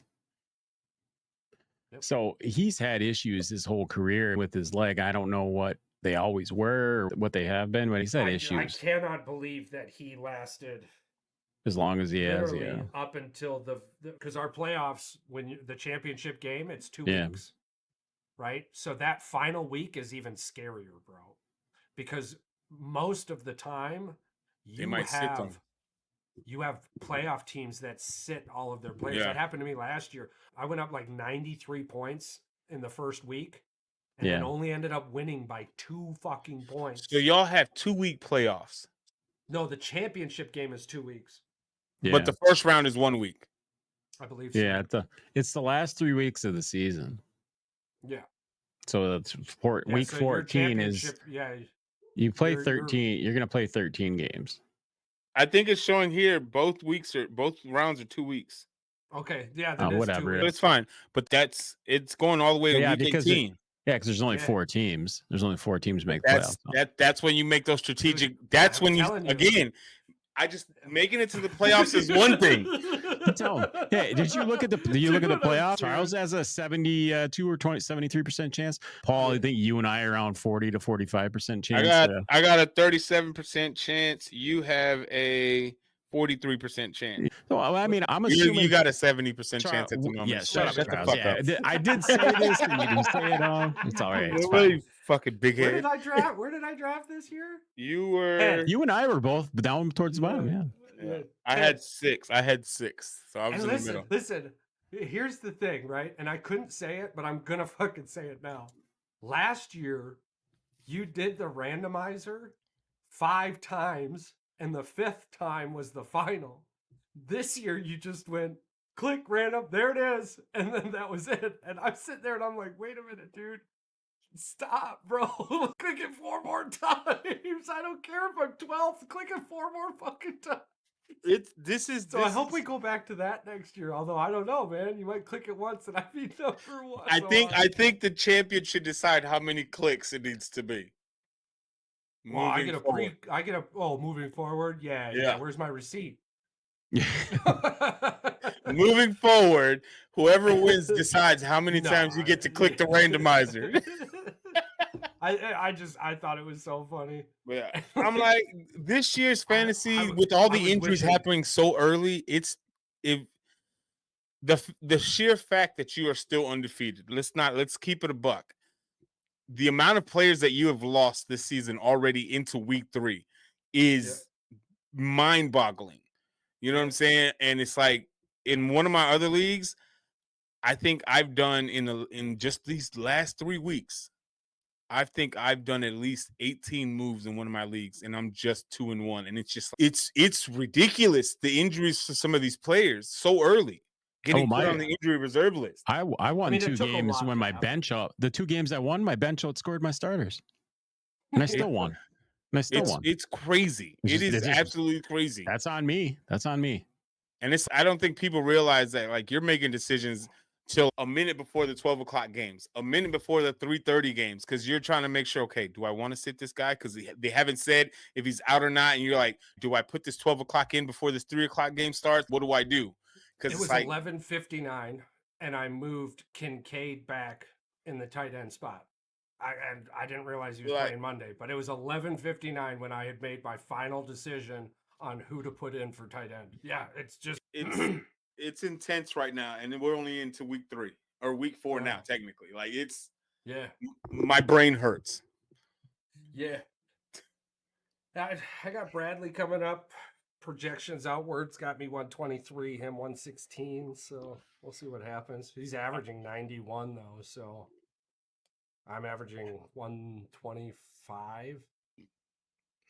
It's lower than last year, but I'm not excited about CD this Lamb week. and Christian McCaffrey. You had two guys scoring 100 every. I need Dallas to go in desperation mode and CD Lamb to go off. Like it's just getting to a point now where it's. Listen, here's the thing. He had 5 or 8 fantasy points. Come on, you're CD Lamb. Like one catch for 80 yards. Dude, that's all I need. Week 3 last year. You don't remember me just fucking screaming, dude? I think he ended up having one catch for fucking 2 points. Yeah, the whole fucking season's over. You don't start throwing it to that and then all of a sudden it was like, dude, 20 targets a game. The thing is that Dak will end up finding them at some point, but it's just a matter of time. I took the same approach with Jamar Chase, and I mean, the Jamar Chase one was rough. Like you were started off bad. It's an easier decision to make when you're 2-0 than it is if you're 0-2. I'm not saying that was obviously, but it is Jamar Chase. You're leaving him in there regardless. But let's just say, like I have Ridley. These are number 1 on Tennessee. Even Hopkins is there. Ridley's younger. You throw him the ball. He's more consistent. But the problem is, I played him not thinking that Williams would eventually find Rome. And guess what? Rome is now Williams number 1. So guess what? This week, Rome is going in. Ridley's coming out. So, yeah, like Titans play. Titans are playing. I think it's. I don't even know. In front of me here. They're playing Miami, but Joe Barry's defense. You're gonna have. I think you got a tougher decision than you realize. The Rams' defense not that great. We'll see. Yeah, my biggest worry with that, where I would be personally with that, is Caleb Williams. And we're going to talk Bears here now for just a few moments. But I instantly got depressed. My biggest worry with Caleb Williams is last week it was Rome and Cole Kmet, right? Next week, is it going to be the running back and Keenan Allen? Or is it? I need Swift to figure something out. Rome is definitely, I think, ultimately even matchup wise, because who are the Bears playing? Playing the Rams. I don't know. I don't know either. It's a wash. It's kind of a wash. I would probably take the Miami matchup over the Rams matchup, if I'm being honest. But then again, it's who you got throwing the ball to. That's all they got, though. That's all the Bears got is the Bears aren't going to run the ball against the Rams. They're going to try to throw it anyways. I'll take targets. Do you trust Skylar Thompson over Caleb Williams at this point? Hold on now. Wait, Ridley plays for Jacksonville, doesn't he? Yeah. That's Trevor Lawrence. Charles, I'll tell you what. I don't trust Will Levis. I trust Caleb Williams over Will Levis right now. I think that Caleb Williams is going to have more passing yards than Will Levis next week. I think that's the issue. Yeah. I think Green Bay beat the shit out of him, and I don't think he's healthy. To be honest with you, I think he might have got beaten right into the turf. I mean, 8 sacks. Oh my God, it was terrible. 2 interceptions, one's a pick 6. Yeah, I didn't. You want to know something funny? I didn't realize Tim Boyle was still in the NFL. Yeah. Tim Boyle plays for the Miami Dolphins, and guess what? We're not letting Caleb. Tim Boyle starts for the Miami Dolphins. We're not letting the Bears fan off this easy though. I don't trust us. No. Hit us with your bet shot. What do we got? This is my thing. I'm like, clearly, even with a depleted offense, clearly he can still figure it out. You know what I'm saying? He's clearly knows he's a veteran quarterback, a Super Bowl winning quarterback. You know what I'm saying?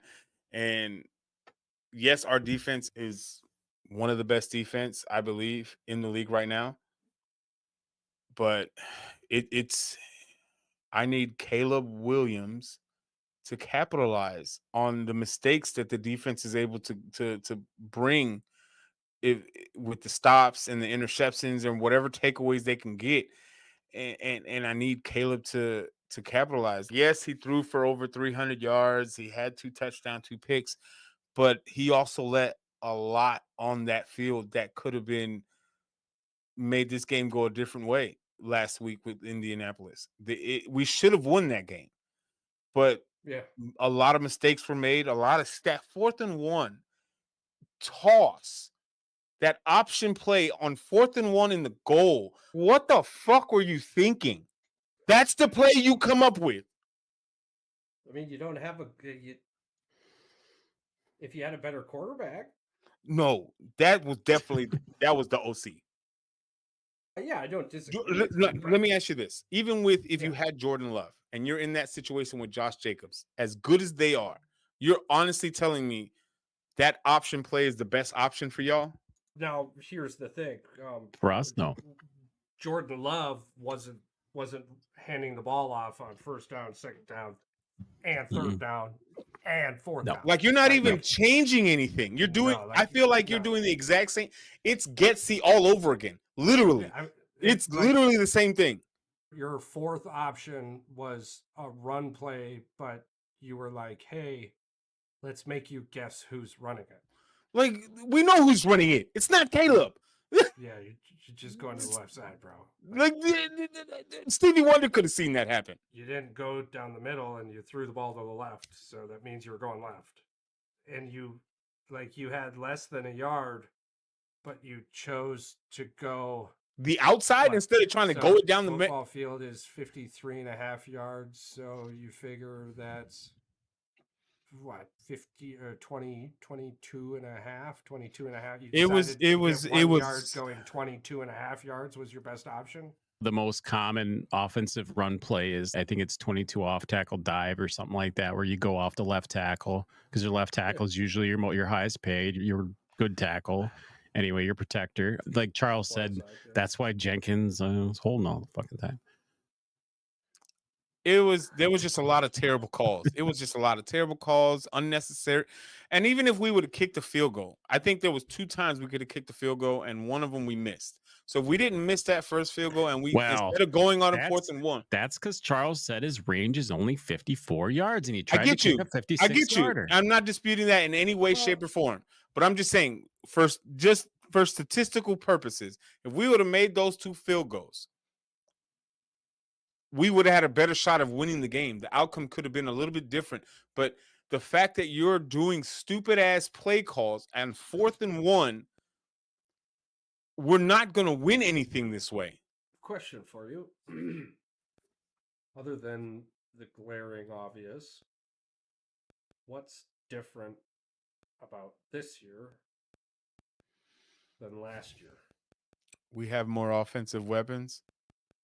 That's the glaring obvious, by the way. Caleb Williams and your off-season pickups are the glaring obvious. What's been different 3 weeks in? Because you haven't. He's got more passing yards. Did he? He had 356 passing yards this year. Last week. So he's. One game. But I'm like, our defense is still the same. The play calling is still the same. It's still the fucking same. The effort is still the same. The offensive line still sucks. The sideline camera shots of your entire team being exasperated is still the same. I'm like, everybody's losing faith in each other. What's supposed to be different? I'll wait for you to figure that out. I understand why you were so critical and every other word you could think of in that moment for the Bears going into this season. I don't see a damn thing that's different. Like I said, after week 1, playing their ass off for no reason. Like I said, week 1, if this is what we had to expect for the rest of the year, we might as well just stayed with Justin Fields. Fuck that. Justin Fields is doing great. Again, if we're going to be doing the exact same plays, system, yeah. At least DJ Moore was comfortable with Justin Fields. He was. This is true. I mean, he was. They actually had a chemistry. He had a career fantasy points a game, and not just that. As much as they want to say that Justin Fields sucks, right? Let's just throw that out there. If he sucks so much, how did DJ Moore have a career year last year with almost 1,300 yards receiving and 7 to 8 touchdowns passing? So explain that.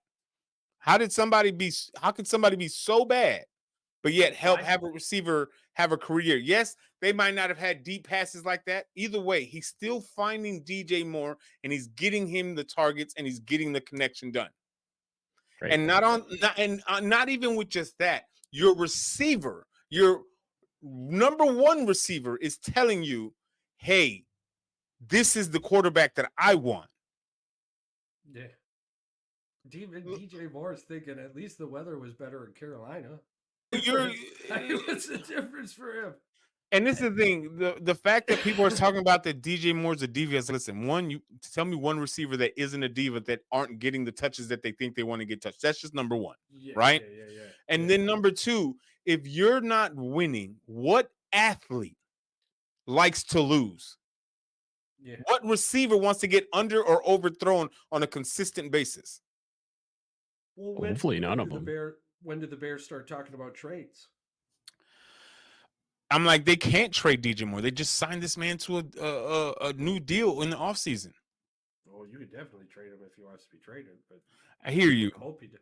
Who gets traded though? Yeah, he definitely can be traded. Who gets traded though? Because I'm not taking Keenan Allen off your team. No, at this point, we're just gonna suck it up and let him just we either cut him or we just let him walk in the offseason. Because again, he's a rental. And you're not gonna trade. Rome is not going anywhere. DJ's not going anywhere. Komet's not going anywhere.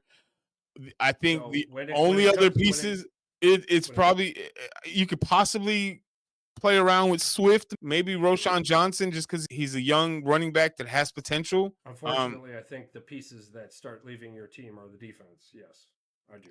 And that is a scary sign for Bears. This is way too early conversation, by the way. Way too early. I'm like, I can't go through what we did 2 years ago and start just destroying the defense all over again because you're unhappy. Destroying if you got a lot of money in that defense. The defense needs they don't even look on the defensive side. Don't even fucking touch it. I know, but if I'm a team, if I'm the Bears looking to cut weight, and you're calling me, I'm only talking to you about your defense. Don't pick up the phone. Eberflus is gone. He should have been gone last season.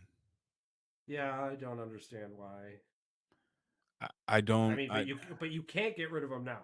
You have to live or die with him. Otherwise, you're just restarting the clock if you're the Chicago Bears. At this point, just doing what the Chicago Bears need to do, they legitimately need to find an OC that actually knows how to call plays. These last two with Getsy and now Waldron, like you need to get somebody that's quarterback friendly. Why didn't Cliff take the job? I'll wait for that. I don't know. Because that would have made the most sense. As things move forward. Now that you say that, why didn't he take it? Like that's a weird thing. It's not like they weren't going to pay him. It's not like he wasn't going to get paid. I mean, he's doing wonderful things with Jaden Daniels. It's true. Maybe this was more of a who Cliff wanted to coach. Maybe Cliff didn't want to coach Caleb again. He left him the first time. I don't know. Oh, no, Cliff didn't have. It was talking about blah, blah, blah, Kyler Murray, blah, blah, blah, blah, blah. But he was at USC, though. The Washington Commanders just did something. Okay, so the last week, what they did happens once in every 1,300 games. Whoa. Then for them to do it again, the odds for them to do that again was 1 in 1.7 million. And what they did was disregarding kneel downs, they scored on every offensive possession in the game. Without a punt. They did that back-to-back weeks. No punt or turnovers. Score, kneel. Hell, they were the Giants are the first team in the NFL to score 3 touchdowns and lose a game. Yeah. To a team that didn't score a touchdown. The biggest hole that I can see right now outside of the offensive play calling is that line. Yes, but a rookie quarterback makes a bad offensive line look terrible. And what I mean by that is let's look at Bryce Young, the Carolina situation. Did the offensive line for Carolina all of a sudden block different for Andy Dalton than they were for Bryce Young? I don't know. Did they wake up 5 days later and learn how to play fucking football? Or, hear me out, did the quarterback magically learn that, hey, if it's not there, throw it away? Hey, if I'm like, it's not there, throw it to the check down. Caleb Williams has done some terrible decisions.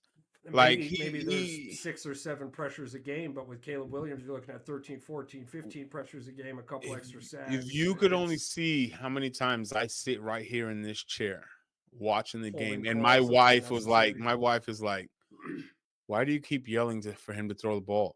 Because he keeps holding on to it for too damn long. Is the biggest problem Justin Fields had too, but these are the problems he had in college. This was the writing on the wall in college. And it's like you got 200-300-pound guys coming at you. You got 2 to 3. Like, why are you still holding on to this ball? Just throw it away. His whole life, for the most part, he was the best athlete on the field. He's not anymore. He's not even the best athlete on his team. He's not even the best athletic quarterback. Fucking Banchant is more athletic than him.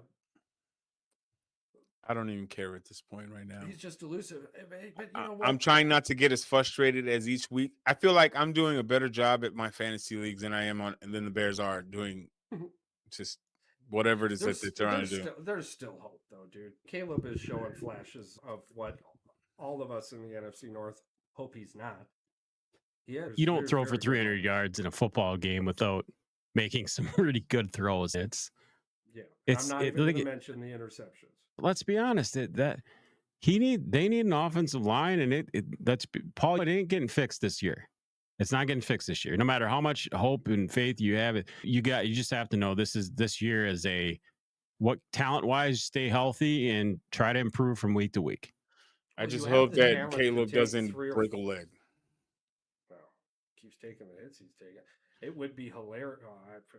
Hilarious may be a poor choice of words, but it would be poetic in my world if Caleb Williams is hurt before Jaden Daniels. That would just be wild to me. But I don't know. He spent a whole lot of money on an old wide receiver when you could have picked up offensive linemen like the Commanders did. Yeah. Talk about the fact that he's not producing whatsoever, right? Who's that? Keenan Allen. Oh, yeah. Wow. Listen. Again. I said age is a factor. Let's be honest. Age has been a factor. I don't know if I said it on here, but I know I said it somewhere. As much as I liked the trade on paper for Keenan Allen, I was also skeptical about it because he is injury prone. Case in point right now. And when he was with the Chargers, I don't think when he was with the Chargers, has he ever had a full season? No, probably not. Honestly, one of the only things I can remember on recent of Keenan Allen is him dropping that wide open touchdown in Green Bay and then them losing the game. Sun was in his eyes, but I see no reason to keep him. I see no reason to keep him after the season is over because this is what he's going to be doing, and he's good for a veteran in the locker room for the receivers and stuff like that. But as far as play right now, I know it's only 3 weeks in and we're going into week 4, but I'm like, you didn't do nothing week 1 and you've been hurt for the last 2 weeks. So what exactly am I expecting out of you for the rest of the season? I'm like, no, I'm not. But the sad part is it wouldn't shock me if they re-signed this guy. It would not shock me in any way, shape, or form. No, it's definitely a Bears thing. Going into next week, Bears got the Rams. Packers have the Vikings. I think we're gonna find out some things. We're still waiting to hear about Jordan Love. Nothing specific has come out. The expectation around here is he's going to play, so that's exciting. If he's able to pull off a win on y'all, what does that say about the Vikings going into 4 weeks? Just in the first quarter of the season, where does that put them with the other teams? It means that offense is legit. It means the coaching staff is legit, but I think we already know those questions. The answer to that. They are good. Does that make them a legit contender, though, at least for the division? For the division, yeah. For the division, yeah. But not the I'm not saying NFC. I'm not saying Super Bowl, no. But as far as to be able to be the division champ, beating you guys, does that put them in between? Does that change it from being just between you and the Lions to now you, Lions, and Vikings? It's in Lambeau, so if they do end up beating Green Bay in Lambeau, I will give them the fact that they have a one up. I don't think it's Charles and I are both on the same page. I wouldn't say that it's over. No, I'm not saying that it's over. No. Because that would only put y'all at 2-2, which definitely does not keep y'all out of the division run by any means. Yeah, no, I still need to see what they're doing after around and after Thanksgiving. Right. It's too early for me. Usually once the weather starts to get to shit, Minnesota goes to shit. Yeah. The 49ers was a good win, but they're dome teams. They're broken as shit. Let's be honest. They weren't healthy. And then who did they just beat? The Texans. The Texans. Yeah. And again, like everyone's treating I don't think that's Stroud and that's not the same Houston team we saw last year. 2-3 Super Bowls. Okay, CJ Stroud won Rookie of the Year. Now there's game tape on him, and a lot of it. He needs to learn a whole new play style. And Brian Flores just showed the league how to beat CJ Stroud. That's how you beat him this year. So hell, we almost beat him. Yeah, CJ Stroud's going to see those schemes often, and he's got another NFC North matchup coming up. And not just that, you went from the Bears keeping them to 19 points, and then Minnesota keeping them to what I think it was 7 points. They only scored 1 touchdown. Yeah, and again, they're in a division with the Jaguars, the Colts, and the fucking Chargers. So you already know how I feel about that division. Yeah. Iron sharpens iron, and they are not sharpening on iron, right? That's some dull iron that they're sharpening. It's the same. Like everyone's, oh my god, the story's so great. Yeah, and then they went and played fucking the Ravens and got smacked, right? Like, it's okay. It's just the same thing with the Eagles here. There's a whole lot of talk about the Eagles, and honestly, a whole lot of football left. A whole lot of football left. The Eagles are living and dying on Saquon Barkley right now, and that might be the dagger that puts him out, though. Here's the kicker, right? Like the whole time leading up to this season, it was, Saquon doesn't have to do so much. Why y'all doing so much with him? What is the difference between Saquon in New York and Saquon in Philadelphia right now? Because for one, he's not winning at Lincoln Financial Field, so there's that. Like the only thing that I can see right now is one, they have a better offensive line. Yeah, that's the glaring obvious. Yes, sir. But you're right, though. Usage-wise, he's still over 120 scrimmage yards. He's still getting the ball 20, 30 fucking times. He's going to get hurt again, and then you've got your one thing saving you from an 0-3 season. Fucking Eagles should be 0-3 right now. They're damn lucky they're not. There's a couple towers I'm waiting to come crumbling down, and I hate it, but it's one of those things where, like, you've watched so much. Like, how do you, the writing is right there on the wall. So here's my question then. CMC is hurt more than he's not. How he did what he did last year is unfathomable. So here's my question when it comes to the NFC East. With as shitty as it is, can the Commanders be the team to come out of that division? No. Would it shock you if they did? Yes. I don't know, man. I think they might take the division if Dallas keeps playing like this and Philly struggles to close games out. Yeah. I think that's going to be their... Is it in the realm of possibility? Yeah, I agree. But would I still be shocked? Yeah, for the most part, I'm shocked because that means Jaden Daniels made it the whole season. Yeah. If we're being honest, that's the only thing in my mind keeping the Commanders out from a potential wild card. Maybe a division run. Oh, buddy. Dude, they're playing them just like RG3. It's just a matter of time before somebody goes low while somebody's going high, and those tiny ankles and knees are gone. It's seriously, it happened to Alex Smith on a sack.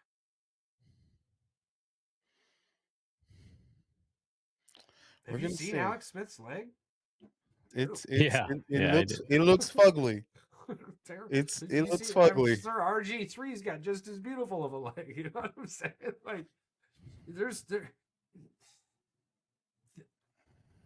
it's going to be interesting to see. I'm like, this season is. Has Lamar Jackson won a Super Bowl? Nope. No. Did Michael Vick win a Super Bowl? No. Warren Moon win a Super Bowl? No. Right. Cam Newton win a Super Bowl? No. Colin Kaepernick win a Super Bowl? No. Geno Smith win a Super Bowl? No. Geno Smith isn't mobile. I'm saying. Yeah. Aaron Rodgers won a Super Bowl. He did. That's a mobile quarterback. He Joe was- Montana won a Super Bowl. Steve That's a mobile Young. quarterback. Montana? Steve Young, that's a mobile quarterback. Patrick Mahomes. Patrick Mahomes. He's slightly Patrick mobile. Yeah, Patrick Mahomes is sneaky mobile. Right? He's But not he- fast mobile. Yeah, he's sneaky mobile. Yeah. Right? Yeah. I think Jordan Love can. I think CJ Stroud can. I do. But do you see the difference? Oh, There's one we talk about as a mobile quarterback, and there's others we talk about as running backs with a good arm. And there's a reason for that, right? You don't stay healthy, and there's variables you don't understand.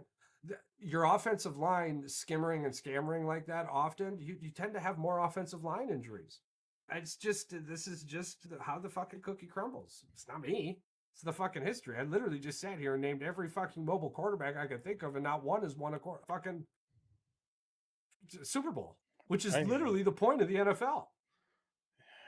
I don't know if you're new to this, but the main goal is not to get a top 10 draft pick, despite what some of these franchises think. The main goal is actually to win a fucking Super Bowl.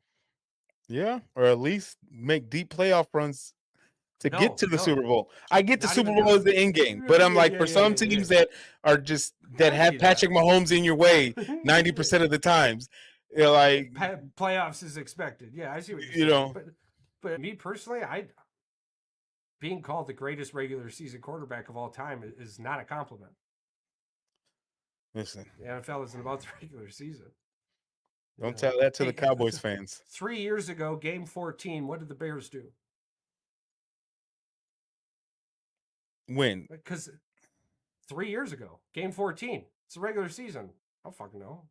I don't remember. Yeah, because it's the regular fucking season. Nobody remembers the regular goddamn season. Not a fucking person. Unless something good happened. Not even that. I could. Real quick, I can't tell you anything good happened because nothing's good happened. Nothing good is happening. So I can't tell you anything good that's happened. The only thing that I can tell you. We're not talking about recent memory here. Let's just even cut it back to last year. I can't because we didn't have a good year. So. Name one good thing from the regular season. Last year? Yeah. We got the first overall pick. Yeah, see, we're not talking about the draft. That's what I mean. So we get this sweet hype. It's fantastic. I love it, but I guess I am mentally to the point. You're almost checked out. Already. Because I'm trying not to set myself for any kind of expectation. Emotionally checked out? Fuck yes, bro. Like, I'm going to root for them every Sunday, every Monday, Thursday, whatever day that they're playing. Because that's just how I'm wired. But I'm not going anymore into these weeks because the expectations of what we should have been doing by now, at least 2-1. Yeah. At least. And we are the opposite. We are 1-2. And it's not like we're getting blown out. You know what I'm saying? It wasn't for Will Levis throwing just the most. But even the fumbles. But even if we would have lost that games to the Titans, you know what I'm saying? It's not like we're losing by 20, 30 points. These are close games that we're losing. Scored 22 points. If it wasn't for all 3 games, if it wasn't for our defense, outcomes are completely different. Yeah. You lose 19-0 to the Texans, but But it's the sheer fact that we're not getting blown out, but it's just we're still not doing anything offensively to move the needle. Here's my biggest question, right? Because the caliber of teams speaks volumes to this conversation, but I don't want to keep spreading that light. So I'll ask you this. Have you felt as if your team has been competitive? They show me glimpse. There's glimpse. There's glimpse. I'm not gonna lie. There's glimpse. Right, but at the end of the football game, do you look back and think to yourself, "Damn, that was a competitive game"? Fuck no. No, see, and that's to me would be the most fucking Just this frustrating last thing. week, just last week alone against Indianapolis, that game was stressful as hell. When I tell you by much, but it doesn't feel it's like you're losing by 40. Like if you just look at the stats, you take away the score and you look at the stat comparison between Anthony Richardson and Caleb Williams, you would have thought that we whooped their ass. That's what I'm saying, dude. But that's not what the score shows. What the hell is going on? No, it's just what is happening? Hey, you know what's happening?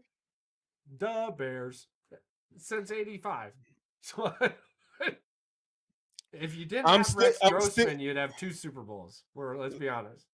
I'm just gonna say this: if I can live through 30, what is it? 2016. We're in 2024. That was how many years ago was 2016? How many years ago was that? That was 8 years ago. 8. If I can go through 29, 30 years of my life waiting for the Cubs to win a World Series, right? I can make it. I can make it. I just pray to God that I can make it before I'm 100, before they win a Super Bowl. Chiefs at Chargers. Anyone looking into that one? If Justin Herbert isn't playing, it's honestly, I'm not even gonna put it past the Chargers because Chiefs hasn't been playing that. It wasn't for the refs, they'd be 0-3. Patrick Mahomes has not been playing like Patrick Mahomes. Granted, last season they weren't that great offensively either, and somehow they still won the Super Bowl in the playoffs. The Cardinals are a sneaky good 1-2 team. If they can figure it out offensively, I feel like they can upset some people. They've got the Commanders coming up, so we'll see. That will be interesting to see how that pans out. I don't see fucking Jane Daniels making it to Thanksgiving, but we'll see. I'm having a really hard time figuring out who we label the cripple fight. Is it the Monday Night Football game with the Titans and Dolphins, or Bengals and Panthers? This will be our last question. Who's the cripple fight? Ooh, that game, those suck. Who's the cripple fight this week? Yeah, Bengals, Panthers, or Titans, Dolphins. Because one of them's a Monday Night Football game. Yeah, and somebody has to win. Yeah, we're definitely going to be watching the other Monday Night Football game. That's the Seahawks-Lions game. But oh my God, it could be a good game. I think the Lions are good. I say the Seahawks play the Lions tough. I say the Bengals come out on top, but I think the anticlimactic game is probably going to be Miami and Tennessee. That's probably going to be the most boringest game. It's probably going to be so damn boring. Joe Barry's defense, Will Levis should do fine. Miami's going to suck so bad. It's just who's going to suck worse. Man, I'm so happy for that dude. I'm so happy for that dude. He's definitely earning his checks for sure. Patrick, what's your matchup for the week? Me? I got Packers Vikings. You like that one? I gotta have Packers Vikings. Packer fan. This is give me a score. For me, this is the show me game. Like I said, it's not the telltale sign, but this is a where are we game. I agree with you. This is a very big. Is Minnesota real? Is Green Bay an actual Super Bowl contender? I agree with you. You got a score for us? I got a score. I think we talked about this earlier. I got Green Bay 27, Minnesota 21. Nice. Yeah, we did. I think the New Orleans Atlanta game is going to be interesting. Yeah. Probably. Yeah. I think it could have been before what happened to the Saints with the Eagles. I think the Saints pull it off, but I think it's probably going to be like 24-18, 24-19 type game. Yeah. Saints. I don't think he's feeling it. He had some pretty terrible throws though. Yeah, but he also had the refs going against him too. So what do you expect? Throw a better ball. You might have a point. The fourth down play, fucking lollipop guilt couldn't have caught it. I don't know who the fuck he was throwing it to. Jesus Christ, the Titans and the Dolphins. That's just gonna be bad. Browns Raiders, that's gonna be a snore fest. I think my game of the week though. I'm gonna have to give it to the Vikings Packers. I think that probably is going to be the game of the week. Yeah, that makes sense. Bills Ravens Sunday night football. That should be interesting. That could be really interesting too. Yeah, I think the games of the week are going to come down to those two. I think Bills Ravens, Packers Vikings. I think those are going to be the two best games coming up. Anything else you gentlemen want to bring to the table? You guys are great. Hey, man. Try. You too. You guys are great. We appreciate Mike. We appreciate this whole journey. It's fantastic. Awesome. I'm loving the roller coaster we're on. Yeah. It's way better than my college career right now. Up and down. It's going just fine, I guess. 7 more classes, and then I'm done. Praise the Lamb. Thank you, everyone, for your continued support. Your clicks, likes, reshares, your comments, your concerns. We hear you. We see them. If we're being honest, when it comes to sports, we don't care. But thank you. But when it comes to you as a person in your life, we care deeply about that. Specifically, how you feel. Mental health is just as important as your physical health. It's something we stress often on the show. It's stressed in numerous places. There's numerous help desks. So there's numerous things. And these people on the hotlines too, side note, quick talk on the whole suicide hotline. They're people who understand a lot of the time they're individuals who have lost or who have attempted to be the one causing the loss. So they're very understanding. You're never alone. We're always here for you. They're here for you. The world's a much better place with you in it, and we love you more.